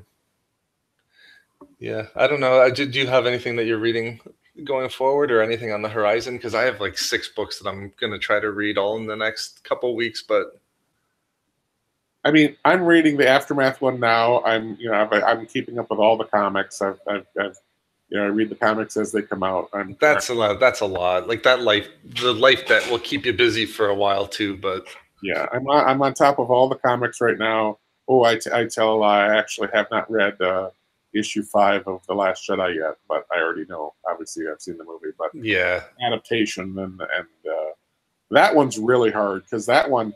You can't even find the variants for that one on eBay because I think the sales for that one are so abysmal that nobody is buying enough to get the incentive covers. I think the issue 2 had a BB-8. I think it was issue 2 had or 3. 3 had a variant cover with BB-8 in the shooting the coins out at the guys or whatever, and it was. I don't know if it was because it was a BB-8 cover or what, but you just cannot find that variant anywhere. issue 4 had a Vice Admiral Holdo cover, which I thought, oh, that one won't be hard to find. But that one, I mean, you can find it everywhere, but they're like minimum $50 or more. And then there was just one now where kind of a strange one with Kylo Ren and Hux. Kylo Ren was kind of choking Hux in a very weird artwork thing. But that one, that one's $50 or more too for that variant. I think there just weren't many people. I'm curious to see when they finally announce what the sales numbers were for some of these. Yeah, that would be interesting too. I see. I think Tech is back with us here. Do we have? Yeah, I finally fixed my microphone. Very nice. It's okay. Yeah, I was saying before. I apologize. It was I don't think any of us were hearing you. So yeah. Yeah, no. I was talking. I was trying to put inputs or like talk with you, but you wouldn't react. So I figured. Yeah, I asked you a couple of questions too. Like I threw a couple of questions your way, and I didn't hear back. So I don't know if maybe you couldn't hear us at some points either too, or maybe you I could hear you all the time, but there was apparently some problem with there was some problem with my microphone because like I wasn't able, like friends weren't able to hear me either on like TeamSpeak and stuff. Oh gosh. That sucks. Apparently, my headset, it's a wireless one. It sometimes disconnects from the, let's say, base that is connected to the PC. And I had to re-establish the connection or something. Right. Yeah, I know what you mean. That's why as much as I want wireless stuff, that's probably because I wouldn't know how to get it to work again. But again, too, I don't mean to run on you here, Tech. It seems like 2 in a row, but I have like another 5 minutes. I don't know if you wanted to do some things with Thrawn alliances or some things that you wanted to. This is my week of missing hangouts. I know. Gosh, it's like I think it was our Monday one too. But yeah, if I didn't have to be somewhere by 3, I would keep going. But yeah, no problem. Anything though you wanted to throw in? I know we were having a pretty big conversation about alliances before, or anything coming up that you're looking forward to, Tech? Yeah. Well, was Andrew here during the hangout? No, he wasn't. Okay, what I wanted to ask him was how he liked the Padme parts because, like a few days before the book came out, he made a video about the new, like the Padme book and the Obi-Wan and Qui-Gon book that are coming out. And he said like he really likes those solo Padme parts where Anakin isn't involved. And there was part of that in the book, so I wanted to ask him how he liked them. Oh yeah. Because I thought that might be something for him then. But yeah, I guess I'll ask him on YouTube or something. Yeah, I haven't seen Andrew in a while too. I'll maybe send some messages his way and see how he's doing. But yeah, well, if he liked he was saying he liked the standalone Padme parts from Thrawn Alliances, or no, just that he liked the parts where just Padme was on her own without Anakin, where she was just not a side character but really the main character of the story. Oh, I see. Kind of in general. Maybe also in Clone Wars. Yeah. I'm sure there's some solo Padme episodes. Yeah, I think there's a few of them anyway, I believe. But yeah, that would be interesting because she did get a few scenes where she worked things out. But yeah, we'll have to do it again, Tech. I don't even want to ask you because I feel like if I rush it, then we won't get a good chance to talk through it. But on one of these hangouts through Tech, actually, you know what? Even if you message me on Twitter, I'll be back on Twitter because I know you sent me some messages too, and we didn't even get a chance to talk about those parts that you were enjoying. Yeah. So if we can't do it live, we'll do it at least on Twitter here, buddy. Yeah. The thing is just I won't be like immediately answering on Twitter because first of all, like the different time zones, and also I turned off the notifications from Twitter because they were annoying me. Oh yeah. No, I'm not a very good Twitter user as well myself. So yeah, don't worry about the. That makes 2 of us. Yeah. You may send him a message and it'll be like days later, and he'll be like, "Oh." Good point from 6 days ago. Yeah. I know. I'm a bad Twitter user. I don't have it on my phone or anything, so the only time I go on is when I check things for like the channel or something like that. But yeah, we'll make it work here, Tech. Sure. Yeah, thanks for jumping in here, guys. And again, apologies for running off on you two times in 1 week here, Tech. God. No problem. It's not your fault. Yeah, well, again, like always, I enjoyed this one. Ben, enjoy the rest of your weekend. You too, Tech. And again, happy birthday. thank you. It's Kai. He's in chat here. It's his birthday here. So Oh yeah, happy birthday, Kai. yeah, have a good end to your day here, Kai, and happy birthday again. But yeah, I'll make a whole bunch of points for our next ones. But like always, we'll have a hangout here soon enough, guys. Okay, take care. Yeah, thanks again. Have a good end to your weekend here, everyone. You too. Yeah, Bye-bye. you too. All right, take care, guys. Bye.